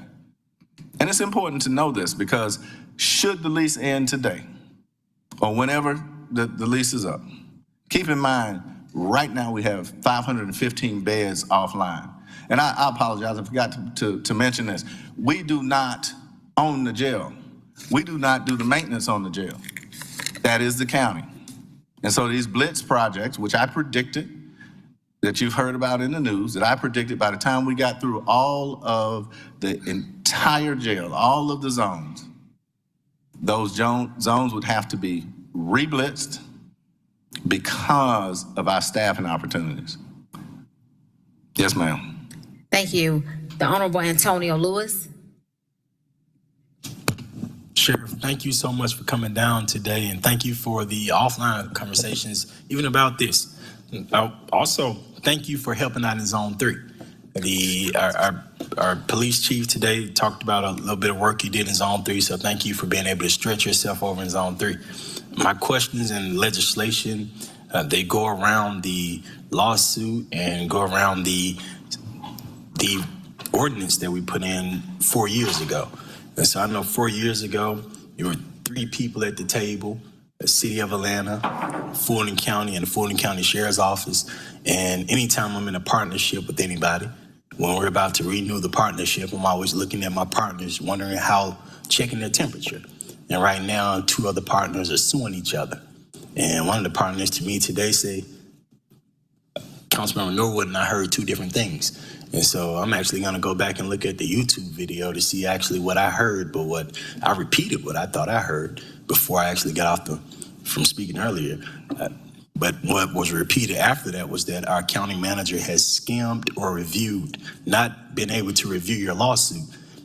And how do you, I first want to know, how does the sheriff office, is there a response to that?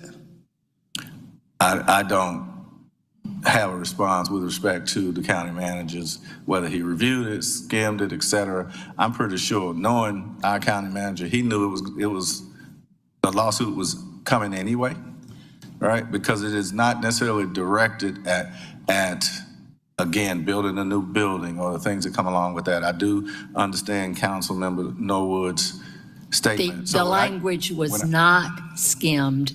The language was seen, but not reviewed. That's the language that I stand by. Just want to get that clear. Yes, ma'am. And I appreciate that. And what happened? It wasn't what you said, Councilmember. It was what because I don't want you to be speaking for him, for our county manager. So the county manager, yes, ma'am. I appreciate you for that.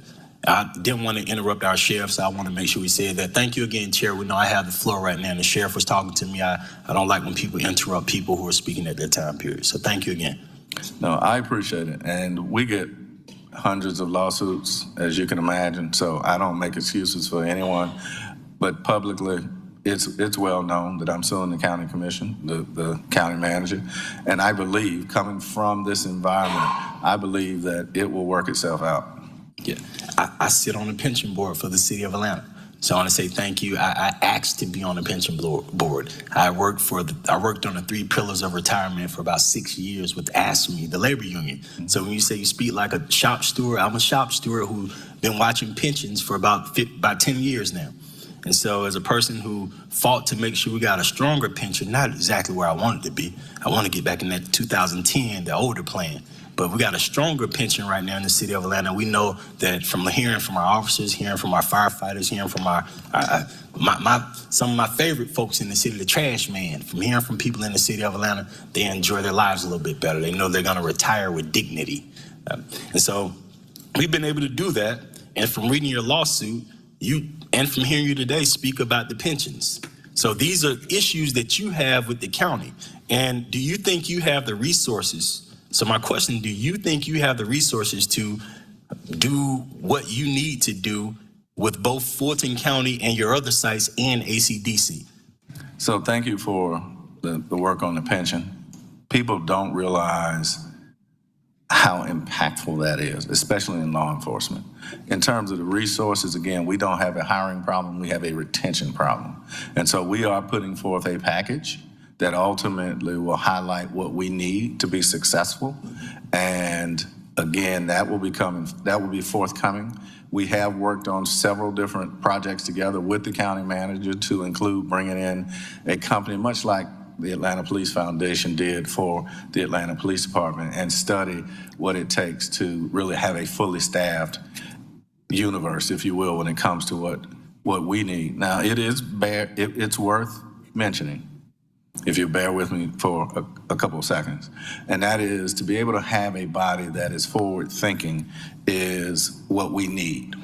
And I say it like that because, quite frankly, when I came in, one of the first things I asked for as sheriff is a staffing analysis. You don't know what you're not working with until someone comes in with credible data that says this is what you need.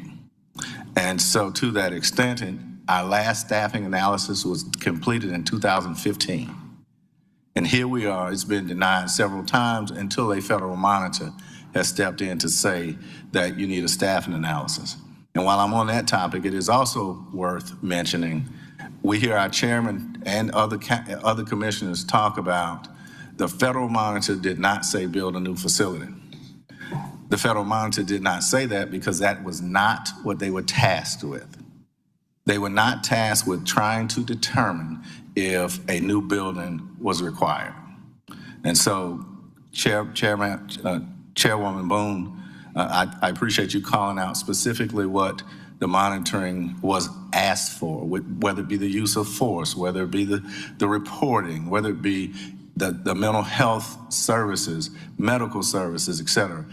The monitoring team was not tasked with, do we need a new facility or not? We had already provided that data, and it wasn't a we. It was the company that the Board of Commissioners actually hired, again, to do 15 months, $2 million worth of studying to say, what is the shape your building is in? So thank you again. And one last question around this. I know that you mentioned President Shipman's name, actually. And you mentioned that President Shipman asked our county manager, or he mentioned the 1.2 or 2.1 million or billion dollars that they're going to invest into the sheriff's office and into the jail. And you mentioned that you weren't a part of those conversations. Correct. And so you woke up on Thursday and you saw that? No, I woke up on Thursday to a call that said, oh, by the way, or an invitation to a Zoom meeting to the very presentation that our council president has in his hand. So no, I was not part of the planning. No, I was not part of, in fact, and I'm glad you asked, in fact, the county has hired a former chief jailer who is, I would submit to you, part of the cause and the reckoning of why we are where we are right now. And so we've heard somebody talking about putting politics in front of people, and that's what has happened, and we're trying to reverse that trend. And so I've been very passionate about that our women and men of the Fulton County Sheriff's Office, not only have we been transparent, we have been resolute in our conversation. And so if anybody need ask, I was not a part of that. I did not support it. With cost overruns, I suspect we will far exceed $1.2 billion, somewhere closer to $2.2 billion, which was the cost of having a brand new facility. And I would also submit to you, had full Board of Commissioners listened 4 years ago, we'd be much further down the road of being ready to get out of ACDC, moving into a space of a portioned out building. I'm actually glad they took it. What they did was take an example of what we put forth, scaled it down, and then added 10 years to it. And so I would submit to you that 8 to 9 years of what this proposal is like, and this is something I know you're familiar with, and many of you are familiar with, having new fire stations put in your districts. And what I said from the beginning is like being in a burning building and then saying we're gonna build a fire station 5 years later. And so I do not support it. I have said that publicly, mainly because, and this is what one of our commissioners loves to say, is I'm not gonna support it because you didn't invite me to the table. Well, you didn't invite me to the table. And because of that, using the same flawed logic that one of our commissioners said, I'm not gonna support it because it does not provide immediate relief for what our women and men need and for those that we serve need. We need immediate relief right now. ACDC really, actually, you look in the Federal Monitor's report, it says, but for that, not only would we be in much more trouble, but it is almost a necessity. And so again, I submit to you, had some people listen as we move forward, and if they continue to listen in a collaborative spirit, we'll do better. And Sheriff, you mentioned being in a building, being in a burning building and then waiting on a fire station 5 years later. What I like to say, and you also mentioned if you're not at the table, you're on the menu. And so I want to say that I compare it to, because they brought you 1.2 billion to 2.1 billion, as you can hear, and you woke up to it, I compare it to you needing an orange to save your life, and they brought you apples, and they told you to be okay with apples. That's how I look at it. You need an orange.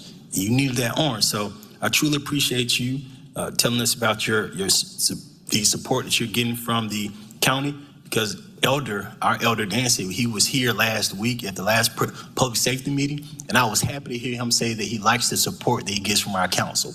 He's still right there, and I asked him, does he need some more? I asked him, do you need some more? Because you got this council member ready to see how to help you out even more. So I want to say thank you again for your leadership.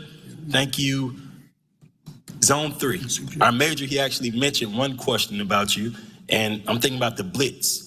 Can you clarify any kind of work are you a part of the Blitz projects that come to Zone 3, Fulton County Sheriff's Office? Okay, let's make sure we qualify that. So we call our Blitz projects internal to the jail, mainly a maintenance issue where we go in and rehab that. We have units, much to people's dismay, that have worked so well with the city of Atlanta, your district as well, in District 12, and across the spectrum, where we are out going after bad actors. And so while people don't like it, the realization is we have the most sexual predators and sex offender registers in the entire state. We got over 2,300. The realization is that our teams work so well together that if there is, what you don't see is the bickering between who made the arrest, what that looks like. Our goal is to make a safer Fulton County, a safer Atlanta.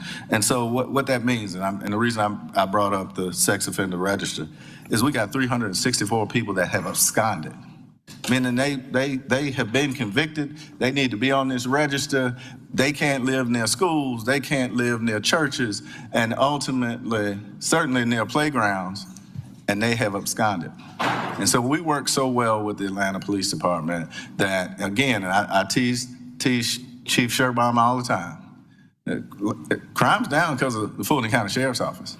And a lot of that is because, in fact, the right people are being arrested. So I appreciate Chief Dancy, I appreciate Chief Sherbaum, Chief Smith, because we work on these relationships before we need them. And so we have a constitutional responsibility to be the chief law enforcement officer, and we take that seriously. It bears noting as well that those law enforcement officers still work in the jail. And Chair, I want to say thank you. Orca money, you mentioned Orca money dried up, so that affects your office, the solicitor's office, the prosecutor's DA's office, and the judges? And the judges. And so is there any replacement that you see so far? So all I know is we got 2 new judges coming, but they have to be staffed. And the time we open up more courts, that means you have to have more public defenders. You have to have more prosecutors and solicitors alike.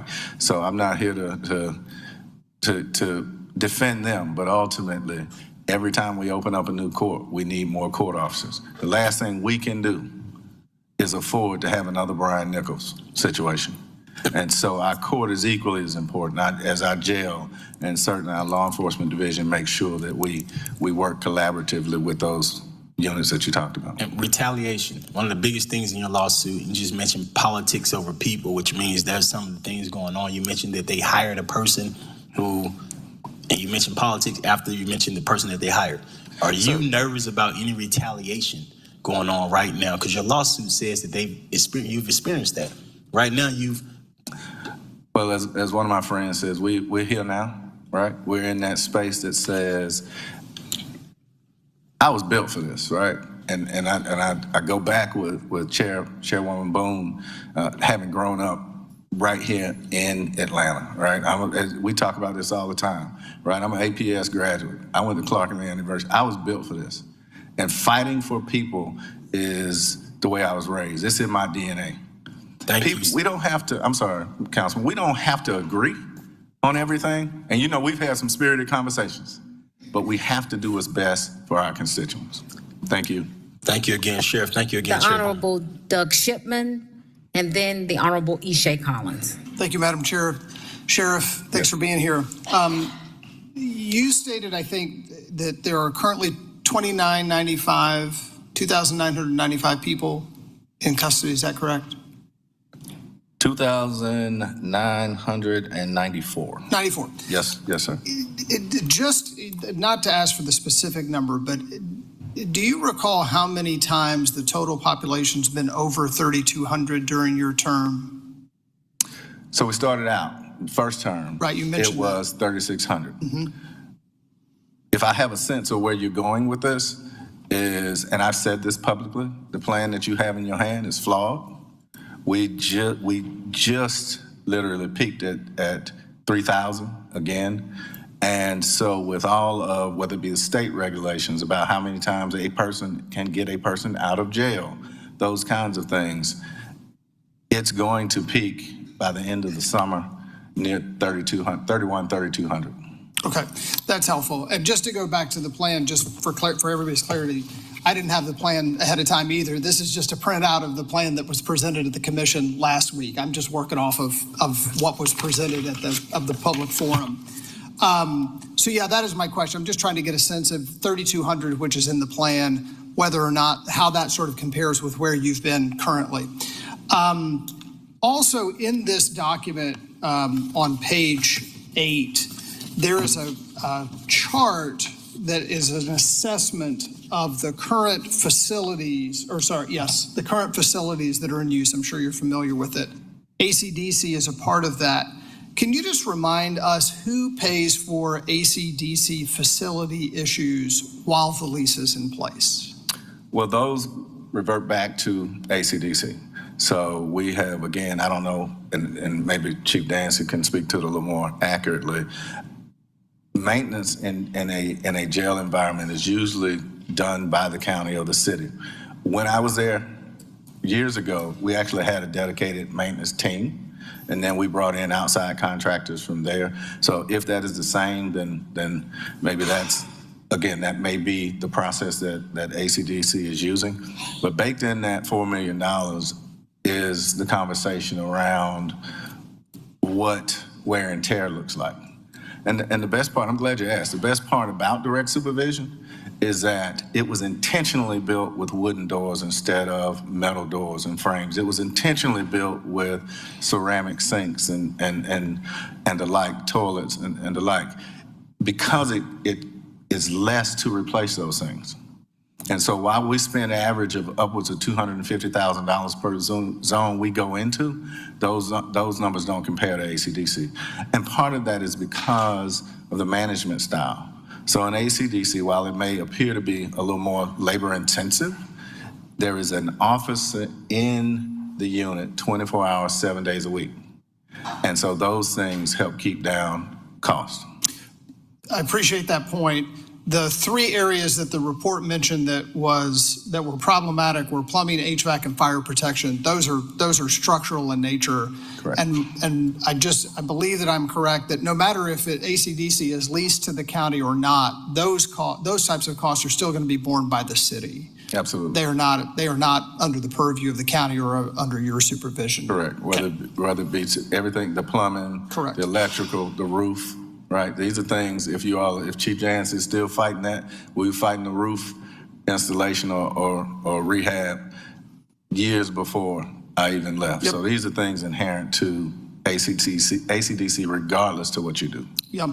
Just to follow up on a question that the chair asked around if ACDC were not available, you roughly have currently between Cobb, Forsyth, and Oconee, I think around 600 beds that you can use, 610, something like that. Is that roughly correct? Correct.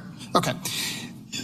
The plan, which I understand you don't agree with, but the plan has this number of 700, a little over 700 beds that are needed over the course of its execution. In your opinion, would you rather have Cobb, Forsyth, and Oconee beds or ACDC beds if you're going to need beds during the execution of this plan? So again, I believe the plan is flawed. Understood. And so to that extent, I'd rather have both. And let me tell you why. And I'm not being crass, but let me tell you why. We've gotten to a space where we've operated with the Cobb County Sheriff's Office and the sheriff, and we needed to up the number of bed spaces that we have. But they don't have the talent. They don't have officers to be able to man those towers and those posts. And so they are running into the same opportunities we are, whether it be arresting the right people, not having the resources to actually man the facility. And so to that extent, I would suggest to you that we would, as a county and as a sheriff's office, do better having both as we matriculate through this process. And again, being short-sighted, we can't wait 8 to 10 years to do anything.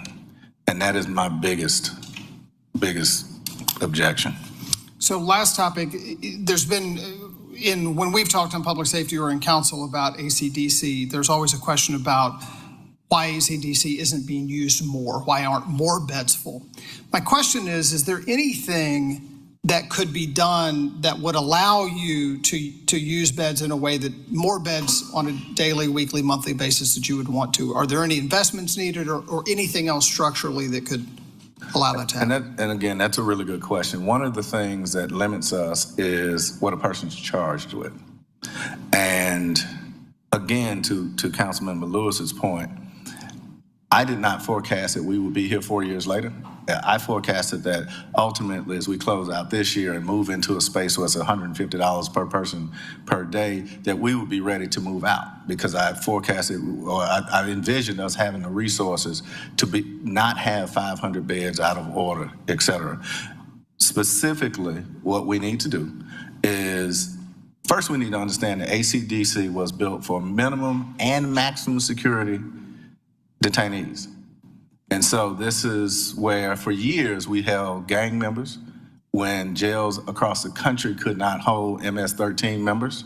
We held them. And the other unique flaw in the primary negotiations is that we are manning those areas, we being the Fulton County Sheriff's Office. And so those same individuals with the 7 deadly sins are being managed one place or the other. And I would submit to you that it is more humane, and believe it or not, some of the best detainees, if that is such a thing, are those that know they're not going anywhere. Treat me like I'm human. I'm gonna have a 2-year trial on this murder case, and we can then move forward.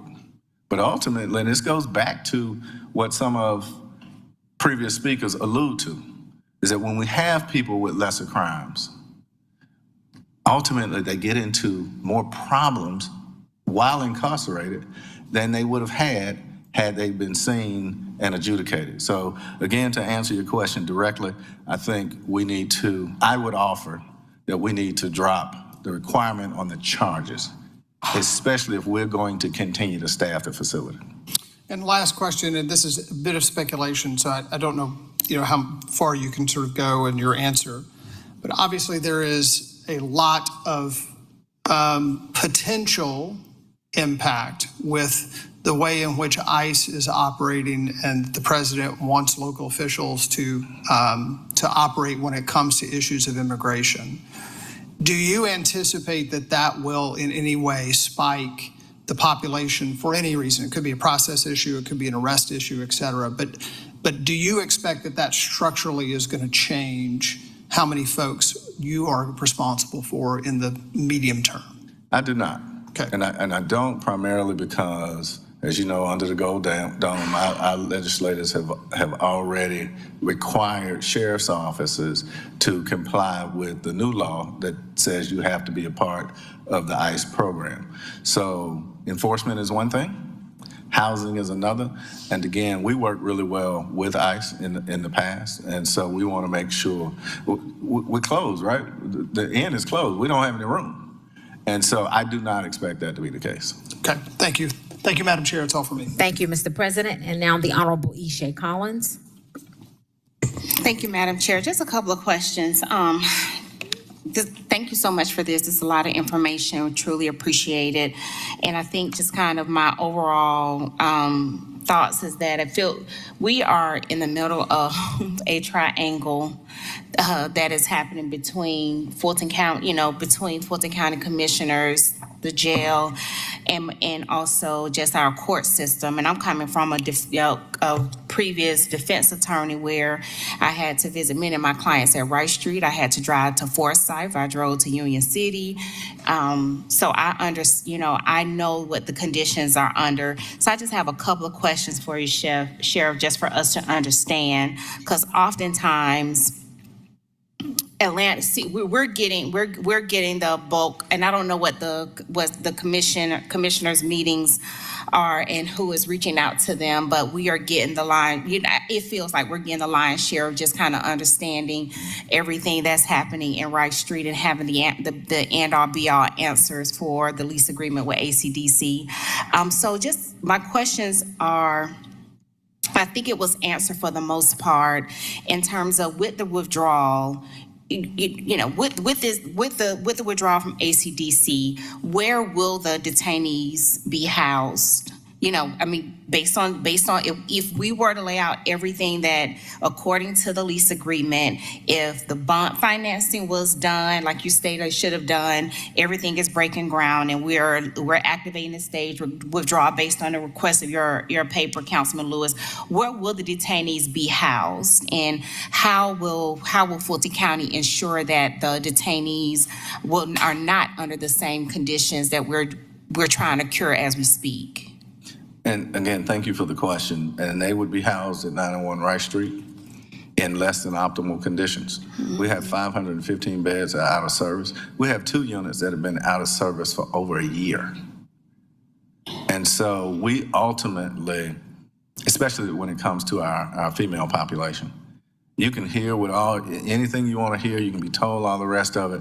I invite you to go to talk to some of them. I know you have many clients previous to your new role. And see for yourself. And I'd also invite, and we've done this, and we do this constantly, we invite our commissioners over, I invite you all over as council members to see both, to understand the difference, right? To walk into one unit at 901 Rice Street while it's flooding and toilets don't work, and walk into ACDC, and I couldn't be more proud of Chief Dancy and his team and us as collaboratively what that looks like. It is a different model of how you treat people. And so ultimately, we can argue tomato, what that may look like, but ultimately, to your point, those people would have to, I'll give you a really good example. Because our population started to rise, we had a unit, the zones was referred to as 1 North, which was in the middle of a blitz program. Because our population began to rise, because we, in our intake area, when we bring people in, we had as many as 102 people standing, not in a space. It's clearly outlined in the monitor's report. But we opened up that zone earlier. And just last week, that zone specifically was under a prior consent decree. And I will tell you, because again, I'm completely transparent, that prior consent decree said that ultimately, it's the Harper consent decree, that zone, that the county would work with the city of Atlanta, watershed department, to ensure that whatever the infrastructure was, it would not flood. And so just last week, right after the $1.2 billion package was passed by the county commission, that night it rained, and now we have people that are almost shoe deep in water. It would have affected 197 individuals had we not been able to clear whatever drains, clogged, and in many instances, it goes all the way out to the street. And so it's structural in nature, and we asked the county to step in, work with the city, and figure out how we solve that problem before it happens again. But that is a very optimal lens to look through. And I say it like that because while we're in the middle of fighting that water, trying to make a decision as to whether we're going to move 197 men, where we're going to move them, again, the partnership and the relationship with Chief Dance and his team in an emergent situation, we rested easy knowing that we had somewhere to go. And so to that extent, it is that kind of maneuvering of having to have the women come back to live in less than optimal conditions. And so one of the partners that spoke, GAO and other companies or other firms continue to sue the county. But it also is worth bearing that when we moved to ACDC, the only thing the monitors brought out and the only thing the lawsuit contends is our level of documentation, not how well we house people, not medical, not food, because ACDC is, again, one of the premier locations in the country. Thank you. And so using that, so first off, formerly being there, shocked to know that you guys had to use One North, because everybody, if you go there, you know One North is underground for those that don't know. So with that instance, how, using that example, how are the repairs to say like One North or a different zone, how is that being taken care of now?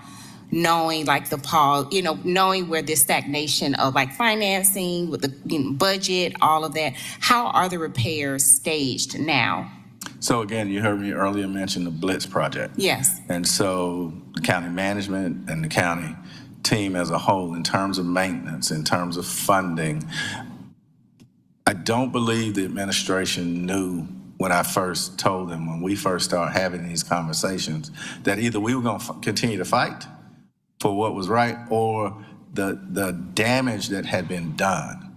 And so I got board of commissioners that say quite simply, well, you're not watching the inmates, so that's why they're tearing up things. No, things are tearing up because they're old.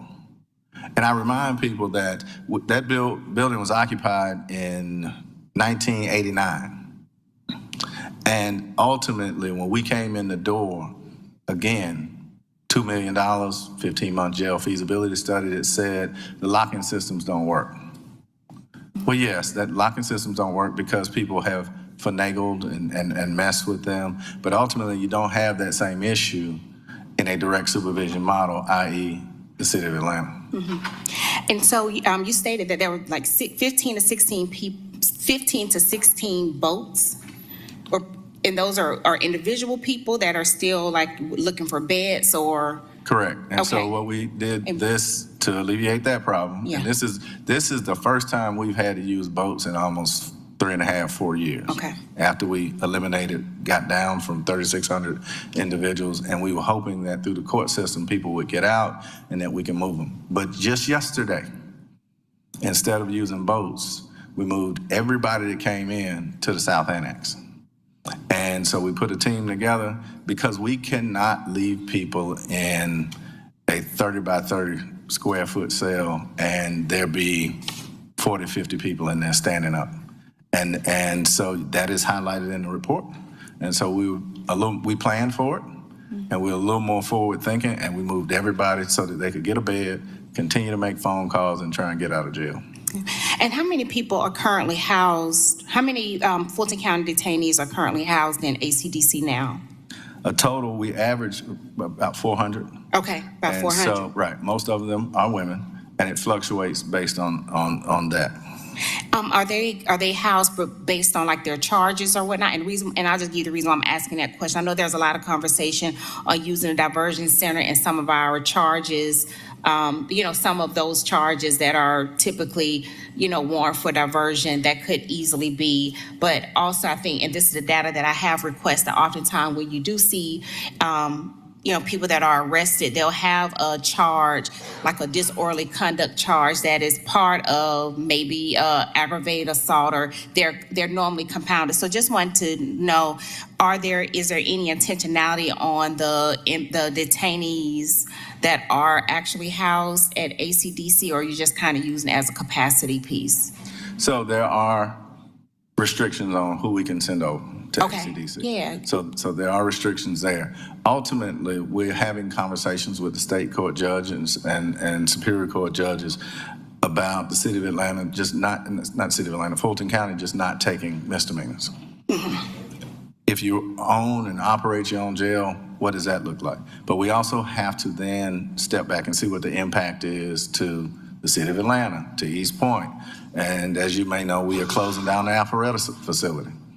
And what we don't want to have is an unintended consequence, to your point, whether it be a disorderly conduct and a police officer decide to up the charge, simply to bring them to Fulton County. And so, again, we're having that conversation. As recently as yesterday, we had someone brought over from Georgia Tech that was charged with loitering. And so again, but they went and took warrants out. And because they took the warrants out, we certainly accepted that individual, but now it's time to have a conversation about what do we do? Can you take them to the diversion center? And we support that. It's not our place to make the Atlanta Police Department or Alpharetta or City of South Fulton. It's not our place to say, hey, you can't do that. And this brings something to mind, and I appreciate the question. Early last year, we partnered with the solicitor's office, partnered with the public defender's office, and several of the judges. And so at the back door, you could have your charge really dealt with. Gave them office space, et cetera. And then it came down to funding on those others' behalf. So I submit to you, and I tell you and the council, first of all, again, thank you for the time, but I will tell you the same thing I told the Department of Justice when they came in. If there's anything that we have not done to better serve our population, to better serve the women and men of the Fulton County Sheriff's Office, let us know what that is. Because it's not new. We didn't need the Department of Justice to come in here and tell people what we have been telling the Board of Commissioners for almost 4 years. And so, again, we appreciate the opportunity to partner with the City of Atlanta, and we hope that we use this as a catalyst to treat people better. I just have two last questions. Yes, ma'am.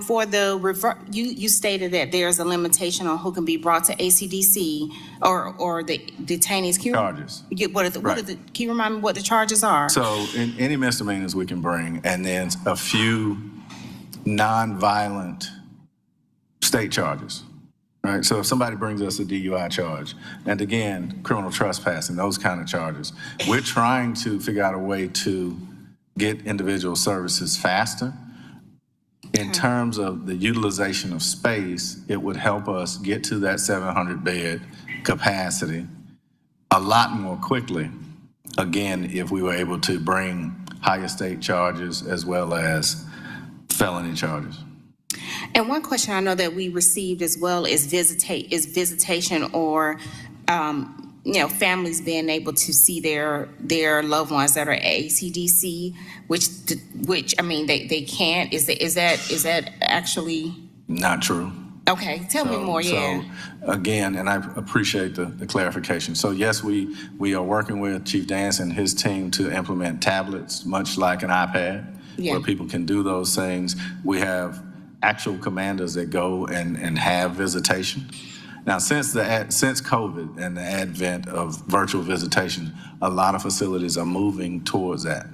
And so that is, again, you all's opportunity to support Chief Dance and his team, whether it be video visitation, whether it be certain technology, which they, from my understanding, they plan on implementing. Those things help us overall. And I'm not bashful about this.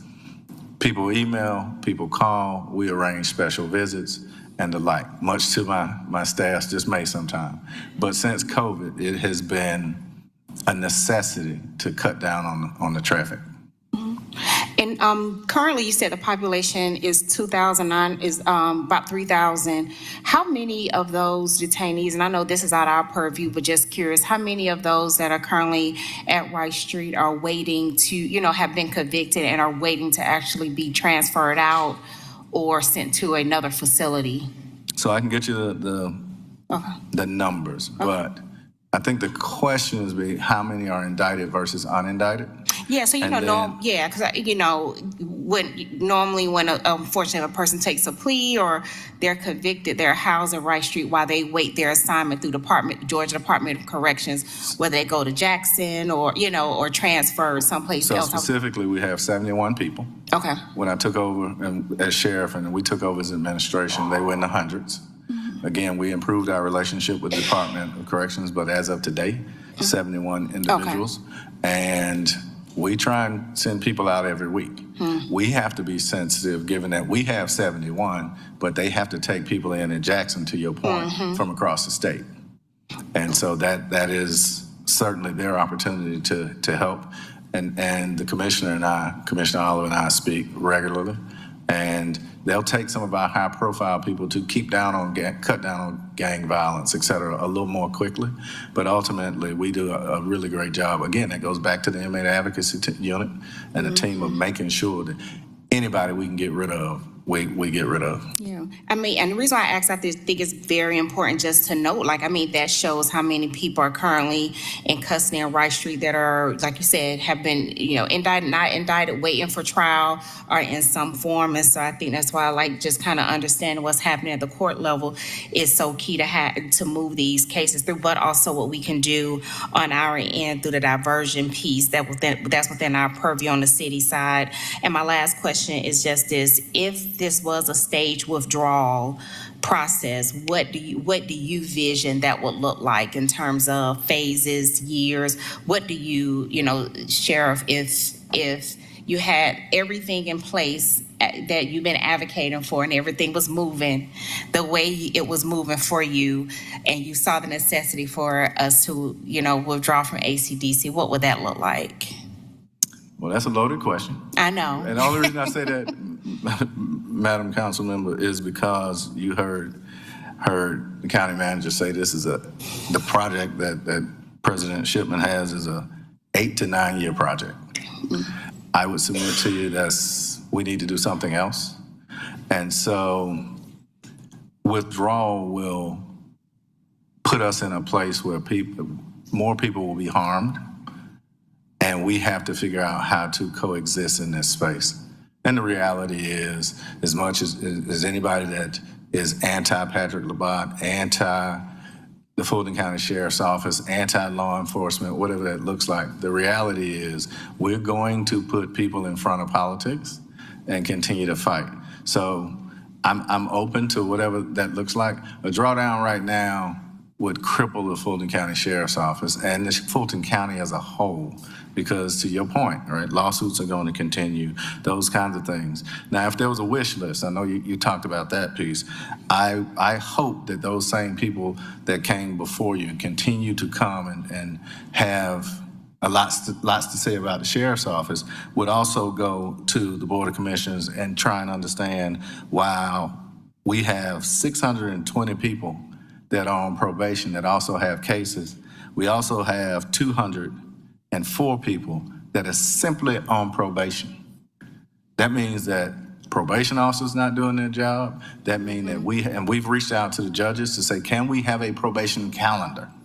Because to your point, if they're going to come off of their probation and send them to Jackson, then we need to know that too. But that's 204 people that we are caught in this criminal justice failure that ultimately creates this cycle that continues. Because if those 204 people, whether they're protecting themselves or otherwise, end up in a space with an additional charge, and then their probation officer lets them out, they still now have an additional charge. And so we're advocating for a probation calendar. Let's get the judges to be in a place where we can just have one judge that deals with probation. And again, I don't run the courts, so those are things that are but at least we have an opportunity for. And in the same conversation with probation, we got 104 people that do not have a court date for probation. But if we could ask, whether it be our community activists, whether it be working with your partners across the street, especially you being a defense attorney, all right? I'm sure you've had a couple of clients that have been on probation here and there, but what can we do better to shorten that length of stay? Is that it? That's all your wish list? No, my wish list is $2.2 billion. And $2.2 billion, we got it. And again, we're going to spend that anyway. This plan, you can't tell me with the rising cost of construction and a $1.2 billion proposal, you can't tell me we're not going to have cost overruns. And the other thing that you can't tell me is that ultimately, if you delve down into it, I believe one of the Board of Commissioners brought it out just last week. This is just 2 or 3 proposals. There were 14 projects and 14 financial options in many instances. And even in the original proposal that was brought forth, there were different finance options to include public-private partnerships that would not impact the millage rate and or taxes. Some of the commissioners chose to backtrack and pin it solely on taxes, and that's not the case. We have some of the brightest minds in Fulton County, and I'm not just talking about the sheriff's office, even our finance department, even our county administration is convincing 4 people that this is the pathway to success. Thank you. Thank you so much, Sheriff. Madam Chair, that's all I have. I yield. The Honorable Doug Shipman. Sheriff, I just wanted to follow up as I was reflecting on the comments that we had around ACDC usage, and how many inmates are on the floor at Rice Street? Should be none now, right? Make sure we got my boats up. 24? Okay. So I should have sent them to South Annex last. They got me. I should have sent them to the South Annex yesterday. Okay. But 24. So a handful. You mentioned changing of the charges that could be sent to ACDC, and just for my colleagues, that's in the IGA. That's not in the legislation that council passed, but it's in the subsequent IGA that spells out the exact operations. Do you think that would be a helpful asset, so to speak, of yours to be able to use ACDC to keep that number low to 0? We'll keep to 0. And I believe with that adjustment in the IGA, we would be able to not just keep it at 0, it would be a significant impact on people's mental health, how they're treated holistically, and even families, again, not having to go 20 miles south, but being close to the courthouse, close to 3 miles away from the other facility. It would be a significant impact.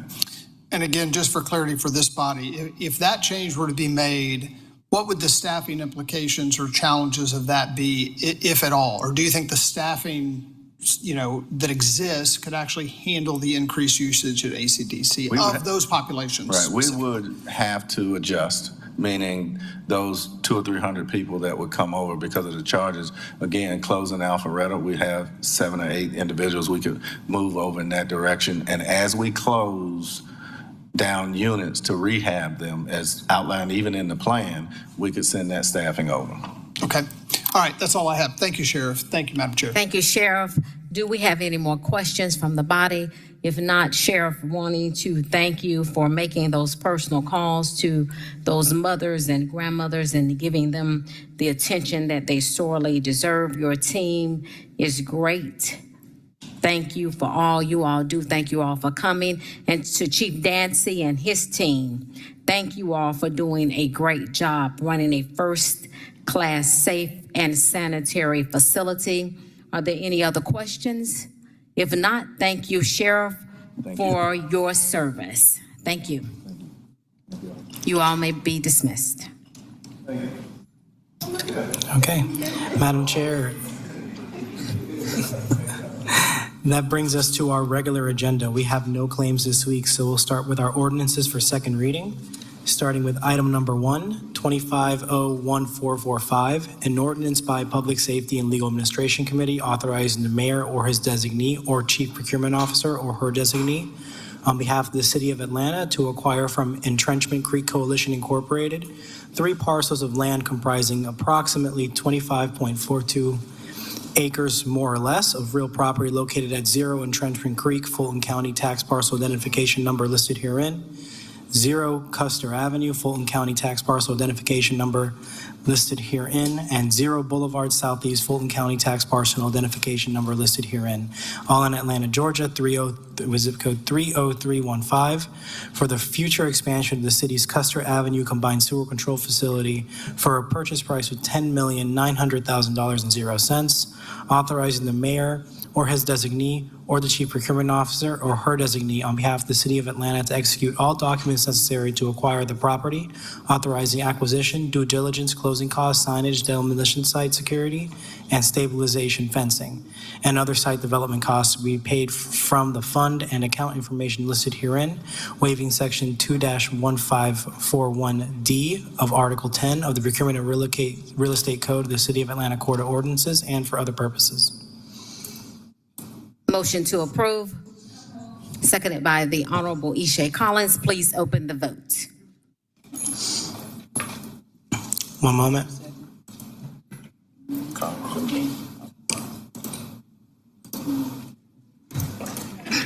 Yeah. Vote is open.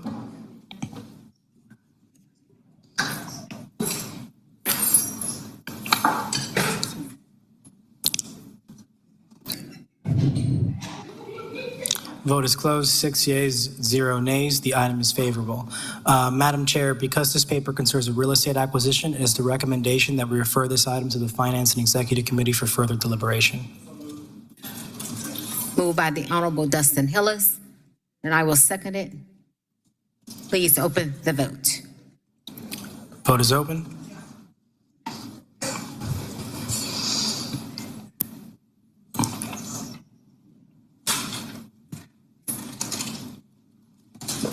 Vote is closed. 6 yeas, 0 nays. The item has been referred to Finance Executive Committee. This brings us to item number 2, 25-01446, an ordinance by Public Safety and Legal Administration Committee authorizing the mayor or his designee to accept on behalf of the Atlanta Police Department a donation from the Atlanta Police Foundation of 1 2023 Compass mobile security surveillance trailer valued at approximately $93,680.39 to be accepted as a donation as of July 7th, 2025, for use as security surveillance mechanism throughout the City of Atlanta and for other purposes. Move approval, seconded by the Honorable Byron D. Amos. Please open the vote. Vote is open.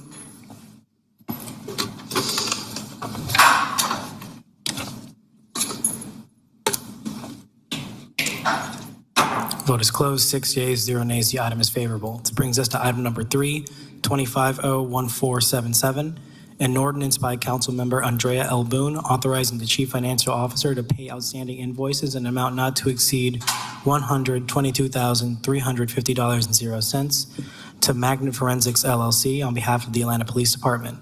All contracted work will be charged to and paid from the fund, department, organization, and account numbers listed herein and for other purposes. Move approval, seconded by, who was that? The Honorable Antonio Lewis. Please open the vote. Vote is open.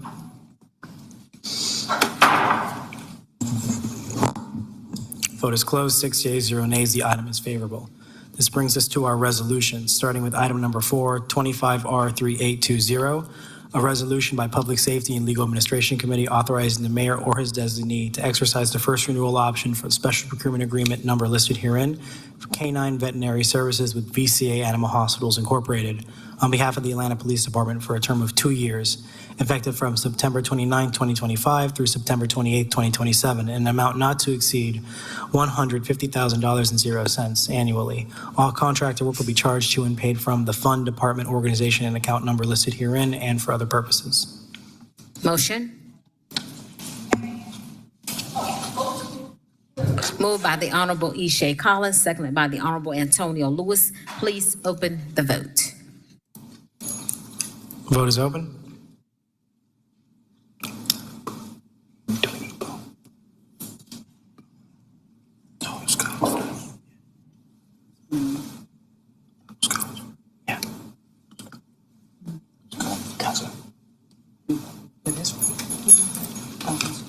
She voted.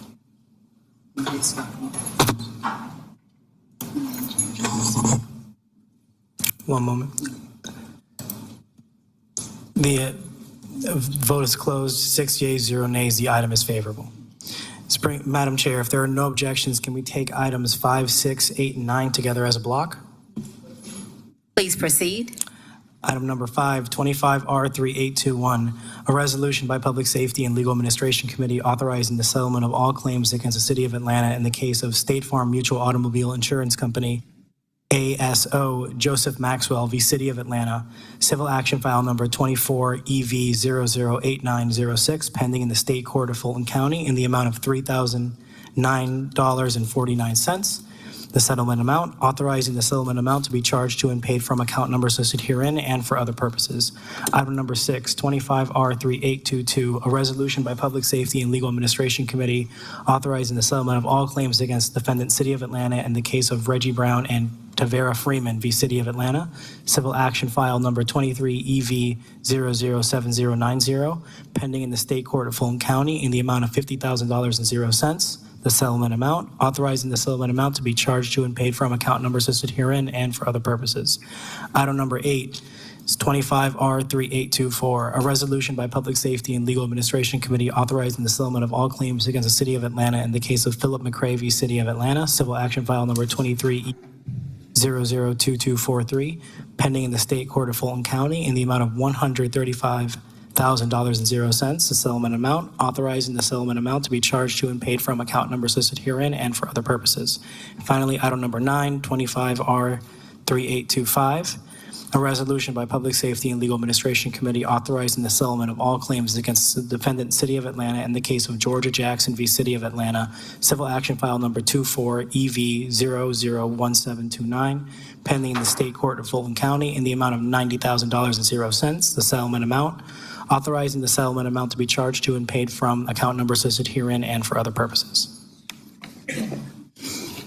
Move approval. Seconded by the Vice Chair, Dustin Hillis. Please open the vote. Vote is open.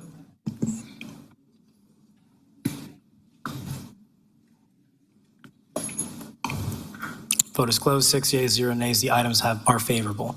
Madam Chair, that brings us back to item number 7, 25R3823, a resolution by Public Safety and Legal Administration Committee authorizing the settlement of all claims against the City of Atlanta in the case of Howard Brown and Elizabeth Brown versus Russell Santillo and the City of Atlanta, civil action file number 24EV000874, pending in the State Court of Fulton County, State of Georgia, in the amount of $50,000.00. The settlement amount, authorizing the settlement amount to be charged to and paid from account numbers listed herein and for other purposes.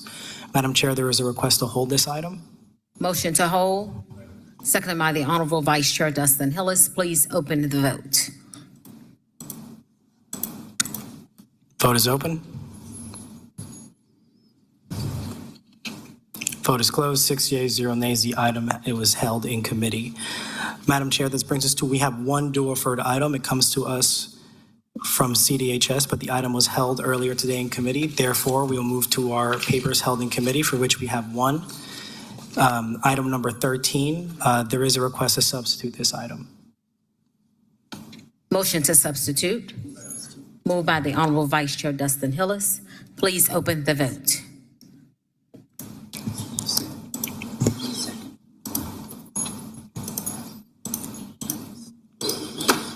Vote is open.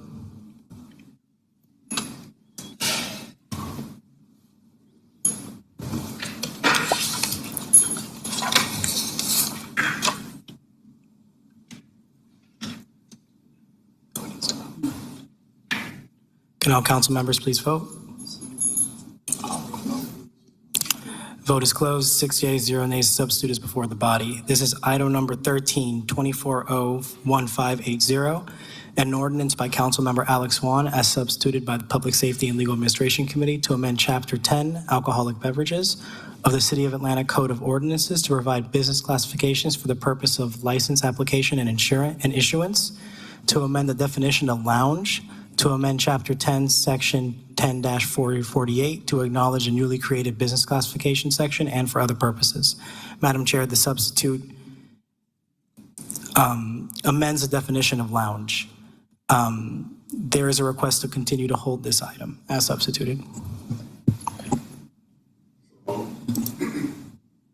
Moved by the Honorable Vice Chair Dustin Hillis, seconded by the Honorable Byron D. Amos. Please open the vote. Vote is open.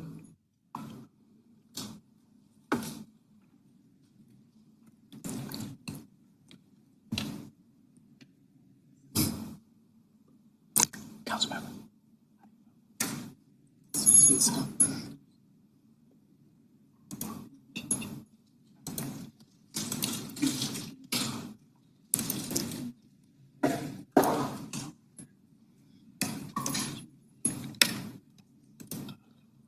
One moment.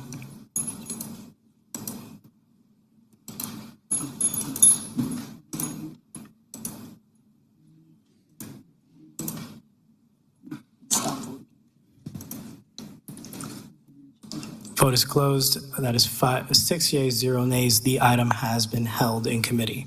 Madam Chair, that concludes our legislative agenda for today. The Honorable Antonio Lewis. Madam Chair, I want to say thank you so much for opening up the committee today to hear from our sheriff, to hear from our county managers. And I don't know if we had so much information that came to us today that I don't know if today's the day that we should be able to make this vote on this legislation. So I did not want to bring it up today, but we did hear enough today. I'll be going back to listen to it because I wanted to clear up what our county manager said to myself. And so I want to not go through this paper today, so I'm not going to be bringing it forward today. I think that at some point, this body should visit both facilities, Rice Street and ACDC. The Honorable Byron D. Amos. Yes, sir. Thank you, Madam Chair. I didn't want to say anything during the conversation because it was a lot of information coming. But I think one thing we can do as a body, there's a lot that need to be fixed on Fulton County side. But I think I heard that sometime our officers may upcharge or may do things that trigger people to go to Fulton County versus coming to our facility. Whatever we can do on our side of the ball to fix that, I think that's what we need to really be laser focused on. And you know, it was even troublesome hearing that they was taking TAD money to build a jail. We want to build housing for people and housing, not necessarily a jail. But that's another conversation for the county. But what we can do on our side, I think we can be laser focused on to make sure we are helping the situation, period. So thank you. This meeting is adjourned. Thank you.